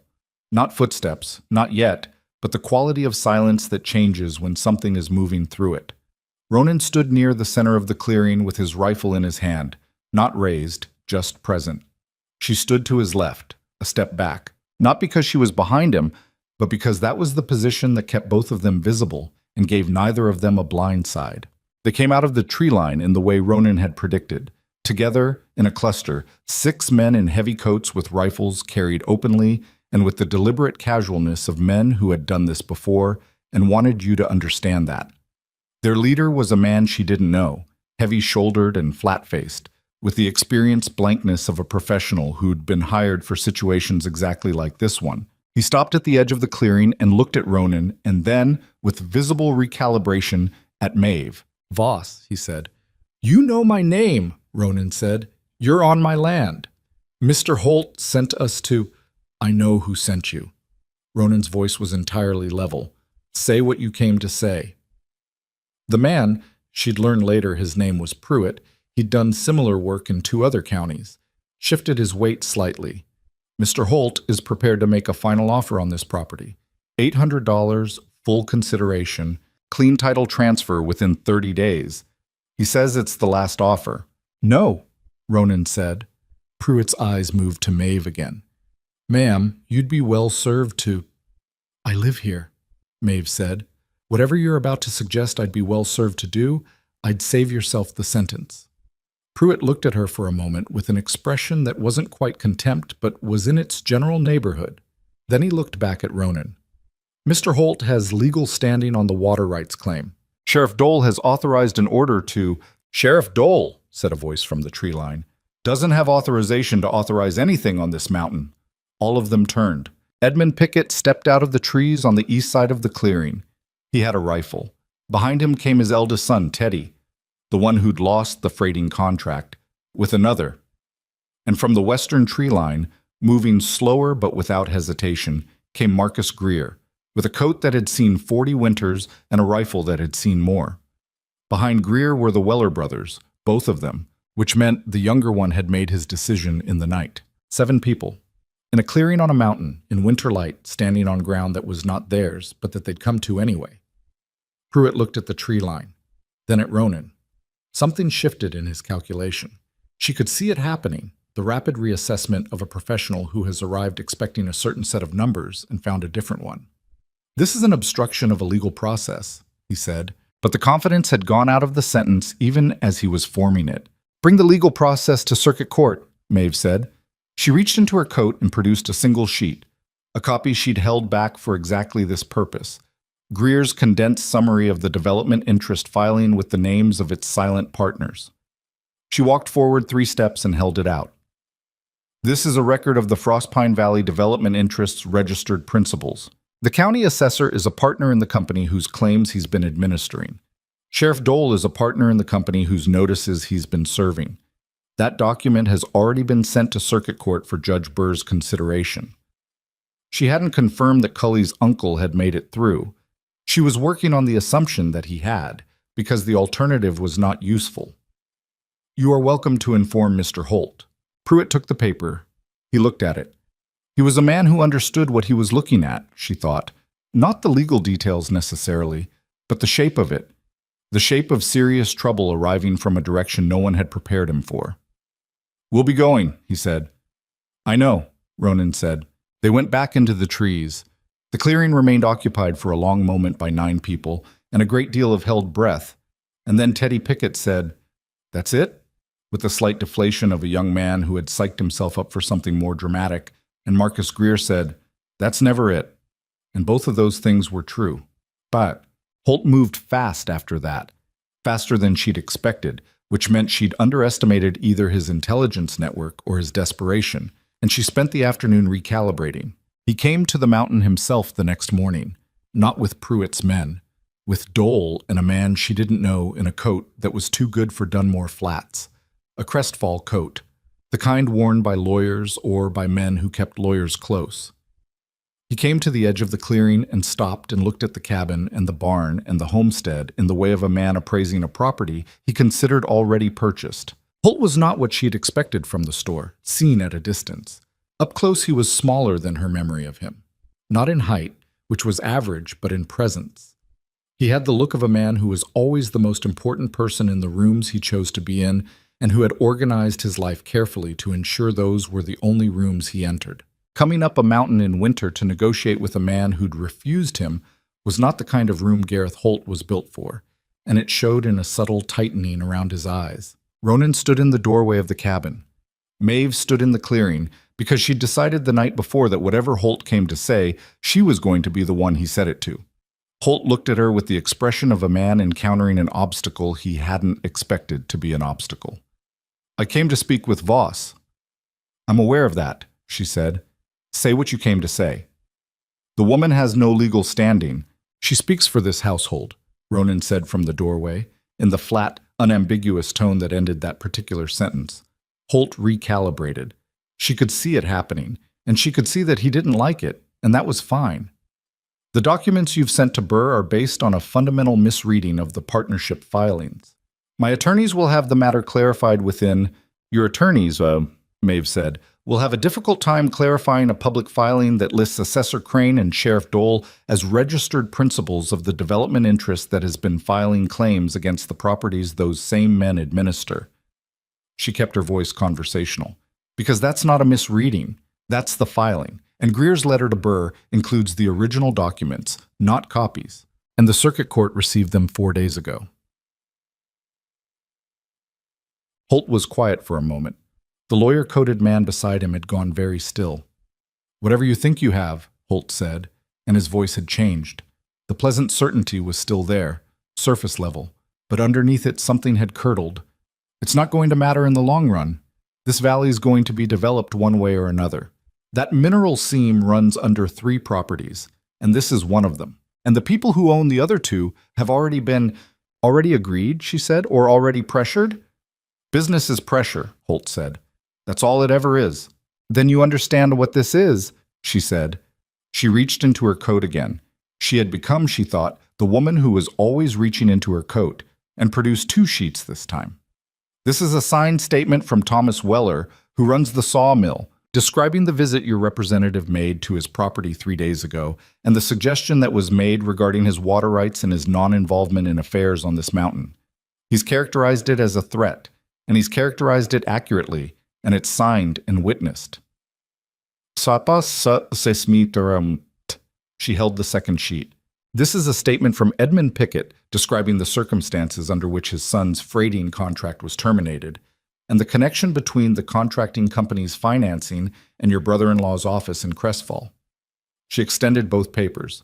You're welcome to these as well, since Burr already has his copies. The lawyer-coated man put his hand on Holt's arm, lightly, the practiced touch of someone who was saying not here, not now, with his fingers. Holt looked at the papers. He didn't take them. He looked at Maeve with an expression that was past the pleasant certainty now and into something more direct. Not quite anger, but the cold version of it, the kind that doesn't need to raise its voice because it's thinking about the long game. You don't know how far back I go in this territory, he said, or how many people owe me. I know some of them, she said. The rest I'm still learning. She put the papers back in her coat. But I know this. Whatever is under that north field, it's his. He built this homestead clean, and he's held it 14 years, and there is not a legal mechanism you have that doesn't rest on the corruption of the men you've put in official positions. That's your structure. And it doesn't hold when it's in front of an honest judge. Holt looked past her at Ronan. The look was long and flat and carried in it the weight of a man making a final assessment. This isn't over, he said. No, Ronan said from the doorway. But this part of it is. Holt turned and walked back to the tree line, and the lawyer-coated man went with him, and Dole, who had not said one word during the entire exchange, who had stood slightly back with the look of a man who could feel the ground shifting under his career, went last, and Maeve watched them until the trees took them. Then she turned around and sat down in the snow, heavily, without ceremony, because her legs had been shaking for the last 10 minutes, and she had been standing on will and adrenaline, and they had run out at the same time. Ronan crossed the clearing in 4 strides and crouched in front of her. Are you hurt? No, she said. Just give me a minute. He was quiet. He was close. Closer than he'd been in any non-practical context since she'd arrived. And she was aware of his presence as a physical fact, the warmth of it in the cold air, the solidity of a man who had been on this mountain longer than anything that threatened it. The uncle made it through, he said, to Crestfall. She looked up. You know that? Cully came up while you were at Pickett's yesterday morning. He didn't want to say until it was confirmed. Ronan looked at her steadily. Burr has the documents. He sent a written acknowledgement through the county mail. It came to Nora. She sat with that for a moment. You've known since yesterday. I didn't want to tell you before this morning, he said, in case it changed how you handled it. She understood what he meant. If she'd known Burr had the documents, she might have been slightly less precise, slightly less ready, because the safety net would have been visible. He'd kept it from her not to control her, but to protect the edge she'd needed. That was the right call, she said. I know, he said, without any particular satisfaction in it. She pushed herself up off the snow, and he put a hand under her arm to help, and neither of them commented on it, and she stood upright and brushed the snow off her coat. Dole is done, she said. He knows it. He didn't say one word up there. Dole was done when he saw Greer in the clearing, Ronan said. A man in his position can manage a lot of things, but he can't manage Marcus Greer's 70 years of being known in this valley. She almost laughed. She was getting closer lately to actually laughing. What about the mineral rights? When this is settled, when Burr rules and Holt's claims are thrown out, you're going to have a seam of something valuable under your north field. He said. She looked at him. He was looking at the north tree line, not at her, in his habit of looking at the terrain when he was saying something that cost him. We have a seam, he said. This is a joint household. That's what we agreed. I'm not going to split what's under the ground from what's above it. She was quiet for a moment, because she didn't know quite what to do with that. Not the legal logic of it, which was straightforward. The other thing, the weight of being included in something by a man who had included no one in anything for 14 years. We'd need to decide carefully, she said, because that was the practical response and the only one she trusted herself with right now. Mining it ourselves would take capital we don't have. Selling the rights to the right party, not Holt, could change what this homestead becomes. I know, he said. It could change it into something you didn't plan on. What I planned on, Ronan said, was to be alone on a mountain until I wasn't. He turned and looked at her directly, in the clear cold light of the December morning. That plan changed about 45 days ago. She held his gaze and he held hers, And neither of them reached for more than that because neither of them was built for more than that right now. But what was there between them in that moment? In the cold clearing on the mountain they had held together against the accumulated pressure of 3 years of Gareth Holt's patience was real. It had been built, the way the homestead had been built, from the working alongside and the early mornings and the tin cups of coffee and the fixed floorboard and the managed fear, and it was as solid as anything on the 40 acres. "Come inside," she said. "I'll make something hot." They went in. Folks, the weeks that followed were not clean. No resolution is clean. Joel resigned from his position 11 days after Holt's visit to the mountain, citing health reasons that no one in the valley believed. The county assessor was suspended pending the territorial investigation that Burr's office initiated within a week of receiving the documents. Greer's records had been, it turned out, even more valuable than Maeve had understood, because they contained dates that corresponded to specific assessment changes that could be tied directly to Holt's acquisition timeline. The Frostpine Valley development interest was frozen by court order while the investigation ran. Holt himself did not leave immediately. He stayed at the rooming house for 3 more days, and Maeve heard through Nora that he spent those days in private meetings with the lawyer-coated man, and that he sent 2 letters to Crestfall, and that by the 3rd day he had developed a marked tendency to stare out the rooming house window at the Frostpine Range with the expression of a man counting a loss. He left on a Thursday, on the northbound stage. Cully reported this with a brevity that was entirely in character. "He's gone," was all he said, standing in the clearing with his serious face. Ronan looked at the valley for a moment. "Good," he said. It wasn't triumphant. It was just a word that fit. Edmund Pickett came up to the cabin 3 days after that, on a clear, cold morning, ostensibly to return a tool he'd borrowed from Ronan 2 years ago during the fence line argument. The tool was real, a particular kind of draw knife, but the borrowing of it had occurred during the argument itself, and the return of it now was the kind of errand that isn't about the errand. He knocked at the cabin door and Maeve answered, and he held out the draw knife and said, "I meant to return this." "Come in," she said. He came in. Ronan was at the workbench. He looked at Pickett, and Pickett looked at him, and 2 years of a fence line argument and its accumulated weight sat in the warm cabin between them. "Draw knife," Pickett said. "I see that," Ronan said. "I've had it a while." "You have?" Pickett set it on the table. "That was good work, your wife's work mostly, but you held the ground." "She's not," Ronan started. "She's my wife," Maeve said, from across the room, and both men looked at her. She was looking at the shelf she was rearranging, and she didn't look back. "We married in October. The paperwork is in the tin box." There was a brief silence. Ronan was looking at her with an expression she didn't turn around to see, but she could feel the quality of it. "Well," Pickett said after a moment, "congratulations to you both." "Thank you," Maeve said. She moved a jar of dried beans 2 inches to the left. "Will you stay for coffee?" Pickett stayed for coffee. He and Ronan talked about the fence line, carefully at first, then with increasing directness, in the way men sometimes settle things when there's no longer a reason to let them stay unsettled.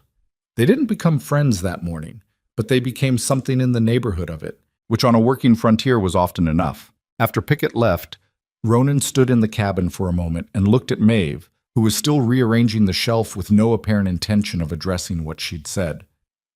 "Maeve," he said.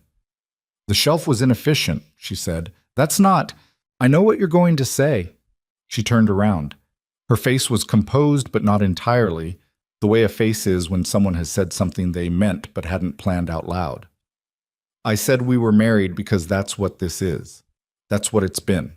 I'm not asking you to feel something different than you feel. I'm not willing to be the woman who isn't named when a neighbor comes to the door." He looked at her for a long moment. The fire was burning steadily behind her, and the winter light came through the window at the angle it came through in December, blue and clean, and the cabin smelled like wood smoke and coffee and the cedar from the blanket chest. "The paperwork," he said, "in the tin box." "Cully's mother witnessed it," she said, "in November. Nora was the second witness." "I didn't know you'd done that." "I know," she said. "I wasn't sure you'd let me if I asked first." He was very still for a moment, And then something happened in his face. Not slow, this time. Not the careful, controlled fractional movement she'd been reading for 2 months. Something more direct and unguarded than anything she'd seen from him. Something that looked, in the December light, like a man arriving at a place he hadn't expected to arrive at, and finding it was all right. "You should have told me," he said, but not angrily. "Yes," she agreed, "I should have." He crossed the room and he put both hands on the shelf she'd been rearranging on either side of her, and he looked at the shelf and then at her, and then he said very quietly, "It is inefficient." She laughed. It was a full, real, unplanned laugh, the kind that happens when you've been holding yourself under careful control for 2 months, and something reaches past the careful control and gets at the thing underneath it. She laughed, and he stayed close, and the laugh subsided, and they stood there in the warm cabin on the mountain with the work of what they'd built, and what they'd kept, and what they'd become between them, which was considerable. Outside, the snow held off. The north field lay quiet above the creek, with whatever was beneath it waiting, patient as the mountain itself, for what would come next. Judge Aldrin Burr arrived in Dunmore Flats on a Tuesday in late February, 6 weeks and 3 days after Cully's uncle had ridden through 2 days of deteriorating weather to put Greer's documents in the hands of the circuit court clerk in Crestfall. He came on the southbound stage with 2 clerks and a leather satchel that, Nora reported, he had not let out of his direct possession since boarding. He was a lean man in his late 60s with the kind of face that had been weathered not by outdoors work, but by the particular indoor labor of listening to people tell him things and deciding which parts were true. Maeve had never spoken to a circuit judge before. She had prepared for it the way she prepared for most things she hadn't done before, by thinking carefully about what the other person needed from the interaction and making sure she could provide it precisely. Burr didn't need her story. He had the documents. What he needed was someone who could answer questions without embroidering the answers, and she could do that. The hearing was not a formal trial. It was a preliminary examination, Burr's term, conducted in the back room of the general store, which was the largest available indoor space in Dunmore Flats that wasn't the rooming house where Holt's people had stayed. Mrs. Adder, who owned the store, had cleared the room without being asked and without comment, which Maeve read as its own kind of statement about how the valley's wind had shifted. Ronan came down the mountain for it. This was not a small thing. The last time he'd been in Dunmore Flats for any purpose other than an emergency was, by most accounts, 3 years prior. He came in with Maeve on the Cottonwood Trail in the morning, and he walked through town without speaking to anyone, and people looked at him the way they always had. But the quality of the looking had changed. It was less certain now. The story they told themselves about Ronan Voss, the monster on the mountain, had developed visible cracks, because the previous 6 weeks had given the valley a great deal to reconsider. Burr examined the documents for 2 hours before he called anyone in. When he called Maeve, he asked her 12 questions, all of them specific, none of them leading, and she answered each one in the same plain language she'd used to write the account in the tin box. When he called Greer, the old man sat across from a circuit judge for the first time in his 71 years and was entirely unintimidated, which seemed to amuse Burr slightly. When he called Ronan, there was a silence in the room that had a texture to it, the accumulated weight of everything the town had decided about this man. And Ronan sat down and answered the questions without ornamentation and without apology. And when Burr asked about the incident with Weston Hale, the collarbone, the survey team, Ronan said, "He was on my land without permission at the direction of a man who wanted my land. I used the force necessary to remove him. I wouldn't do it differently." Burr looked at him for a moment. "You wouldn't use less force?" "No," Ronan said. "I'd use the same amount." Burr wrote something down.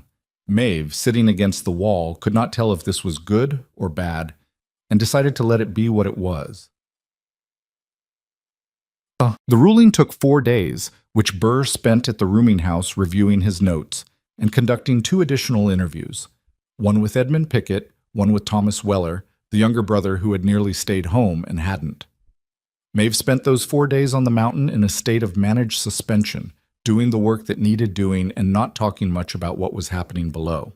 Ronan did the same. They had developed, over the months, a shared capacity for sitting inside uncertainty without tearing at it, which was something neither of them had come to the mountain with. It was something they had learned together, the way most worthwhile things get learned, by necessity and without noticing it was happening. On the fifth morning, Cully came up the trail with a piece of paper in his hand and his serious face arranged in what was, for Cully, an expression of considerable excitement. He held out the paper. Maeve read it. Then she read it again. Burr had ruled. The Frostpine Valley Development Interest's water rights claim was dismissed in full. The counterclaim against Ronan's deed was struck. The assessor's revised valuations on 4 properties, including the Pickett South pasture and both Weller parcels, were ordered reviewed and corrected by a court-appointed examiner. Sheriff Dole's resignation was accepted with a formal notation that his conduct was under territorial review. And Burr had referred the matter of the development interest principles to the Territorial Attorney General's office, with a recommendation for investigation into the misuse of county offices for private financial gain. At the bottom of the ruling, in Burr's own handwriting rather than his clerk's, the mineral rights pertaining to the north field of the Voss property remain with the registered deed holders in full and without encumbrance. Maeve stood in the clearing holding the paper, and the cold February air came down from the upper mountain and moved through the frost pines, and she felt something she hadn't let herself feel in a long time. Not relief exactly, because relief implies you'd been holding your breath, and she'd been too busy to hold her breath. Something more like arrival. The particular feeling of reaching the place you've been walking toward without being sure the ground would hold. Ronan read the ruling standing beside her. He read it slower than she did, going through every sentence, and when he finished, he stood there for a moment with the paper in his hands and said nothing. Then he looked at Cully. "Tell your mother thank you," he said, "for all of it." Cully nodded with great seriousness. "She said you'd say that. She said to tell you that you're welcome and also that the account of legal fees for the document copying is in the mail." He paused. "She wanted you to know she was joking." "She can charge what she wants," Ronan said. Cully looked at him. "She really was joking." "I know," Ronan said. "Tell her anyway." Spring came late to the Frostpine Range, as it always did, arriving in the second week of April as a kind of gradual relenting rather than a change. The snow pulling back from the south-facing slopes first, the creek running louder under its thinning ice shelf, the frost pines releasing that particular smell they had when the cold broke, something between cold water and living wood that Maeve had come to understand over the months as the smell of the mountain waking up. The mineral seam in the north field turned out to be lead-silver ore, as she'd suspected. A decent deposit, not a fortune in itself, but substantial enough to matter. They had a surveyor up from Crestfall in March, an independent one with no connection to Holt or the development interest, and he'd assessed the extent of it and given them a number that sat in the tin box alongside the deed and the account book and the marriage record. They talked about it for 2 weeks before they decided. This was, Maeve had come to understand, how decisions got made in a functional partnership, not quickly, not dramatically, but through the accumulation of conversations had at the table and at the workbench and over supper. The idea turned in the light from different angles until you could see it clearly enough to act on it. They would not mine it themselves. They lacked the capital and the expertise, and more than that, they lacked the inclination. They had both come to this mountain, for different reasons and from different distances, to build something quiet and their own, and a working mine was neither of those things. What they would do was lease the rights, carefully, to a company that Burr's clerk had recommended. A legitimate operation out of the territorial capital with a clean record, on terms that Maeve negotiated herself over 6 days of correspondence and 2 face-to-face meetings in Crestfall. The terms were good, not extravagant. She hadn't tried for extravagant, because extravagant draws the kind of attention she'd had enough of, but solid, with a royalty structure and a lease period and clear conditions about the creek and the topsoil and what happened to the land when the operation ended. The company's man in Crestfall had looked at her across the table with the expression she'd seen before on men who had expected something other than what they got, and she had looked back without apology, and they had shaken hands on it. When she came back up the mountain and told Ronan the terms, he sat with them for a long moment. "That's fair," he said finally. "That's more than fair."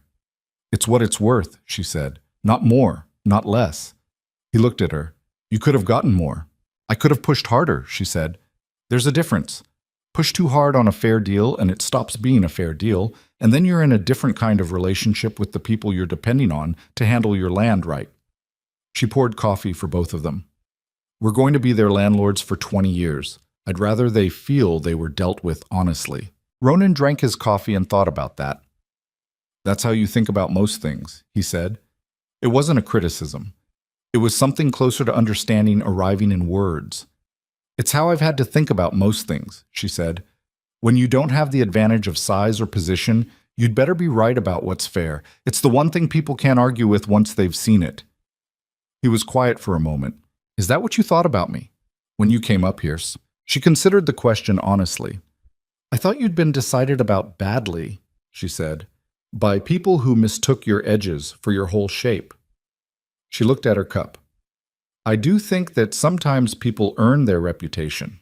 You're not easy, but you're not what they said you were either.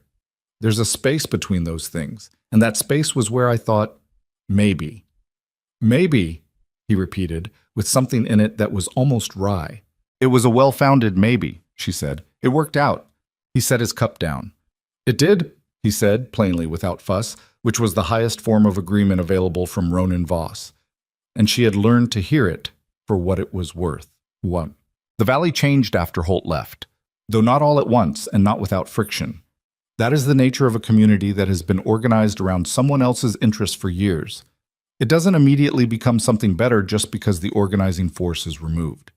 It takes time to remember what it was before, or to figure out what it wants to be next. Casper Dole's replacement was a man named Fenn, younger, from outside the valley, with no existing loyalties to manage.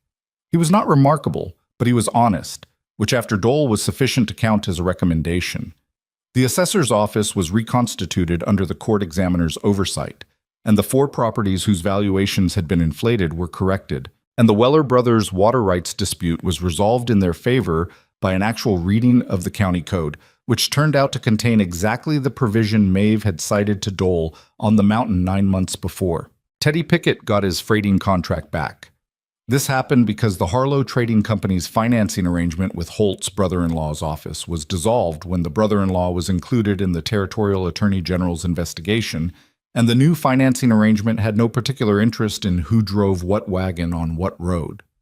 Teddy was the best freighter on the South Road, and Practical Men hired the best freighter available. Maeve heard about it through Nora and felt something simple and uncomplicated, the satisfaction of a cause and effect working the way it was supposed to. Marcus Greer came up the mountain in May, which surprised everyone, including Pickett, who had said the man didn't go to anyone.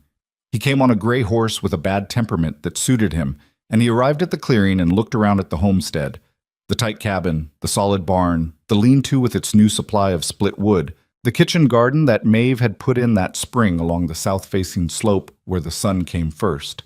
And he said to no one in particular, "Better than I expected." "I'll take that," Ronan said. Greer dismounted and handed Maeve a paper bag. Inside was a jar of honey from his own hives and a folded letter. "From Burr," he said. "He writes me occasionally. Apparently he found this case interesting." Maeve opened the letter. Burr had written 2 paragraphs, careful, spare sentences that said, in effect, that the investigation had expanded, that 2 more of Holt's operations in neighboring counties had come under review, and that Holt himself had relocated to somewhere in the Eastern Territories, away from the jurisdiction. He also said in a final sentence that she read twice, "The woman who organized the documentation presented to this court should know that she did it correctly. In 20 years on this circuit, I have seen many people attempt to pursue legitimate grievance through legal channels and fail because they lacked either the precision or the patience. She had both." She folded the letter and put it in her coat. "Good news?" Greer asked. "Confirmation," she said. "Which is different." Greer looked at her with those sharp, unkind eyes that were only unkind because they saw clearly. "You're not what this valley expected," he said. "I know," she said. "People keep telling me." "I mean it differently than they do," he said. "They expected nothing. I expect you'll matter here for a long time." It was the most direct compliment she'd received since arriving in the Frostpine Range, and it came from the hardest source available, and she received it the way Greer would have wanted it received, without performance, without deflection. "Thank you," she said. "Will you stay for supper?" Greer stayed for supper. He and Ronan talked for 3 hours about the valley, about the land, about the mountain and its history, and the history before that. Maeve listened and occasionally contributed and watched the 2 of them, The 71-year-old man who had held his land through sheer obstinacy, and the 40-something mountain man who had held his through sheer isolation, and thought about what it meant that these two people were sitting at her table in a room that had been a silent man's fortress 6 months ago. It meant something had shifted, not just the legal situation or Holt's departure or the ruling in their favor. Something underneath that. The way a place that has been contracted around a wound begins, slowly and imperfectly, to relax. There's a thing that happens to people who survive a long pressure. Not a single crisis, but the sustained kind. The kind that has no dramatic moment of arrival, just a gradual constriction until you're living inside a space that has become very small. When the pressure releases, there is a period that is strange and disorienting, because you are still shaped, for a while, by the thing that was pressing on you. You still flinch at sounds that no longer mean anything. You still plan for contingencies that no longer exist. Maeve understood this because she had been carrying a particular pressure for more than 2 years before she came up the mountain. The accumulated weight of being turned down and looked past and assessed and found wanting by the specific measure that the world had decided to use for her. She had carried it with a kind of hard practicality that she was proud of, because you had to be proud of it, or it would break you. But she had carried it nonetheless, and it had shaped her in ways she was still discovering. On a morning in June, she was in the kitchen garden when she heard Ronan come out of the barn. She looked up at him across the clearing, and he looked back at her, and there was nothing particular in the look. No crisis, no agenda, just the ordinary fact of two people who had ended up on the same mountain looking at each other across a June morning with the frost pines dark behind him and the kitchen garden soft with new growth around her. She felt in that moment something she couldn't have described precisely to anyone. The absence of the waiting. The absence of the provisional quality that had lived in her chest for 2 years. The sense of herself as a person in temporary circumstances. Someone whose life was contingent on someone else's decision about whether she was worth anything. She was here. This was her life. It was not the life she had imagined. She hadn't imagined well enough, it turned out, to get close to this. But it was hers, stitched together from a broken trunk and a hard trail and a tin cup of bad coffee and a man who'd said, "Come into a woman he didn't know," and meant it more than he understood at the time. She went back to the garden. Ronan crossed the clearing and crouched at the garden's edge, looking at the rows. He was not a man who gardened. He'd made that clear, though without prejudice against the activity, but he had a habit of checking on things that mattered to him under the cover of practical interest. "The beans are coming," he said. "I know. They're a week ahead of where I thought they'd be." She was on her knees in the dirt, working a row with a hand tool. "The south slope gets more sun than I accounted for." "I told you it did." "You said it got good morning light. That's not the same as telling me it would move the beans a week." He looked at the beans. "I should have been more specific." "You should," she agreed. She worked for a moment. "Ronan, I want to put a window on the south wall of the cabin. A real one, not just a shutter port, big enough to let the afternoon light in." He was quiet, the way he was quiet when he was actually thinking about something rather than just not talking. "That's a structural cut," he said. "I know, I can help. It would take 2 weeks. We have 2 weeks. He looked at the south wall of the cabin, the one that caught the afternoon sun, and she could see him seeing it, the window that wasn't there yet, the light that would come through it. "All right," he said. She kept working the garden row. He stayed crouched at the edge, not going anywhere in particular, just present, in the way he had of being present that she had come to depend on, without noticing the dependence form. This is the thing that doesn't get said often enough about what courage actually looks like in a life. It is not usually the moment in the clearing when the men with rifles come out of the trees. That is one kind of courage, and it matters, but it is not the kind that shapes the architecture of a life. The kind that shapes a life is smaller and harder to see. It is the decision to walk up a mountain alone after 9 rejections and knock on a stranger's door. It is the decision to stay the night and then stay the next night and the one after. It is the decision to move the table 4 feet to the left and fix the floorboard and learn the language of a person who doesn't have much language to give, and to keep learning it when it doesn't come easily, because the person behind the language is worth the difficulty. Maeve Holloway had not come to the Frostpine Range to save anyone. She had come because she needed a situation, and she had found one that suited her particular strengths, and she had worked it with everything she had because that was the only way she knew how to work. That the working had changed a man, changed a valley, changed the legal standing of 4 families and the careers of 2 corrupt officials, and the direction of Gareth Holt's life. None of that had been the plan. The plan had been, be useful, be honest, don't flinch. The rest had followed. And Ronan Voss, the man who had come to a mountain to be left alone and had been left alone for 14 years, while the aloneness slowly became a kind of armor that he'd forgotten was not the same thing as a life. He had opened a door in the snow to a woman who asked plain questions and moved furniture without permission and fixed things that needed fixing, and he had discovered, at a pace that suited him, that the armor had been covering something that was still alive. Neither of them had rescued the other. That is the important part. People who rescue each other build a debt that sooner or later has to be settled, and the settling is never clean. What they had done was something simpler and rarer. They had each shown up fully, with their actual capabilities and their actual limitations, and they had found that the capabilities matched the requirements and the limitations could be worked around. The territory investigation concluded in August, nearly a year after Maeve had walked up the mountain. Gareth Holt was formally charged with 2 counts of fraudulent land acquisition and 1 count of conspiracy to misuse county office. He was in the Eastern Territories, and the jurisdiction was complicated, and whether justice would travel that far was, as Greer said when he heard, a matter of some uncertainty. But Assessor Crane served 4 months in the county jail. The development interest was dissolved. The properties that had been manipulated were restored. It was not perfect.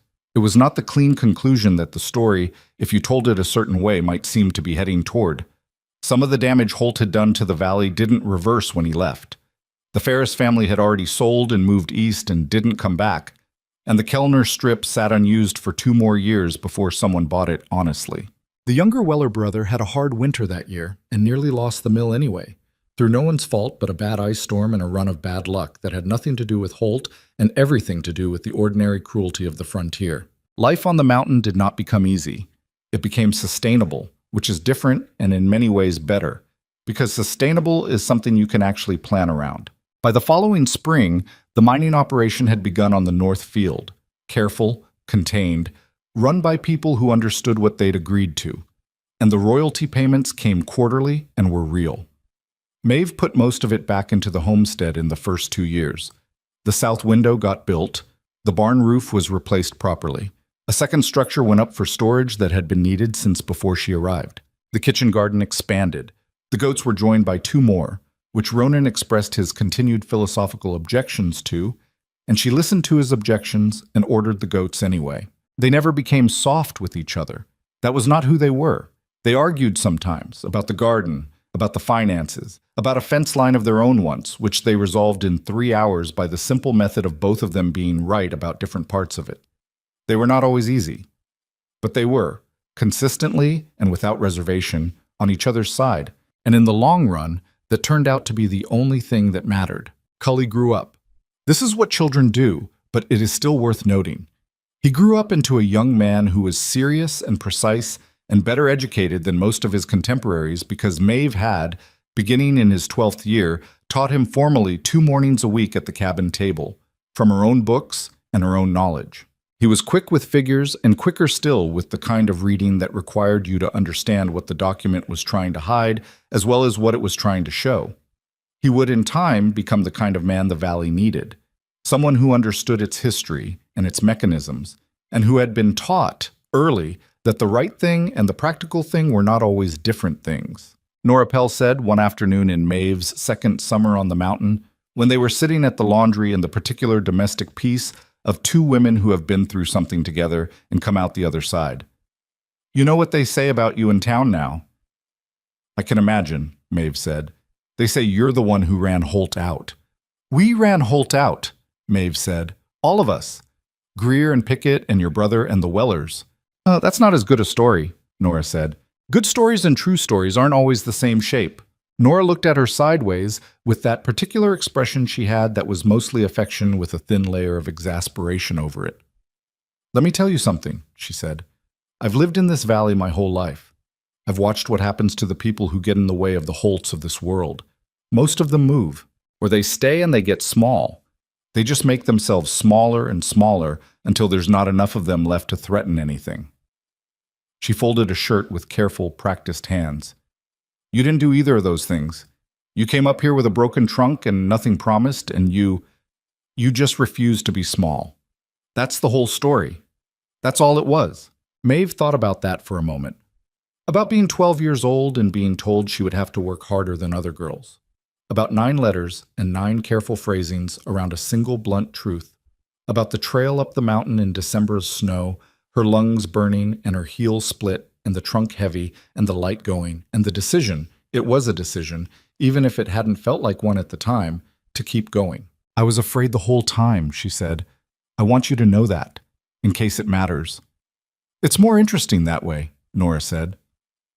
They sat in the warm laundry for a while longer, with the sounds of the town coming through the walls, and the frost pine range visible through the small east window, dark and steady on the horizon.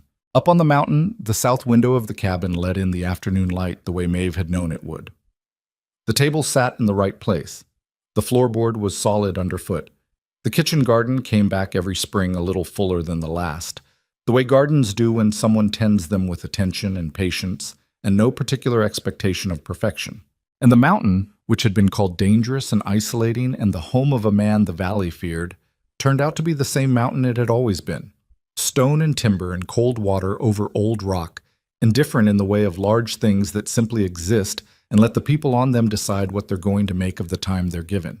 What they made of it was this: a life, built by hand, by 2 people who had each been told in different ways that they were not quite enough. The telling had been wrong.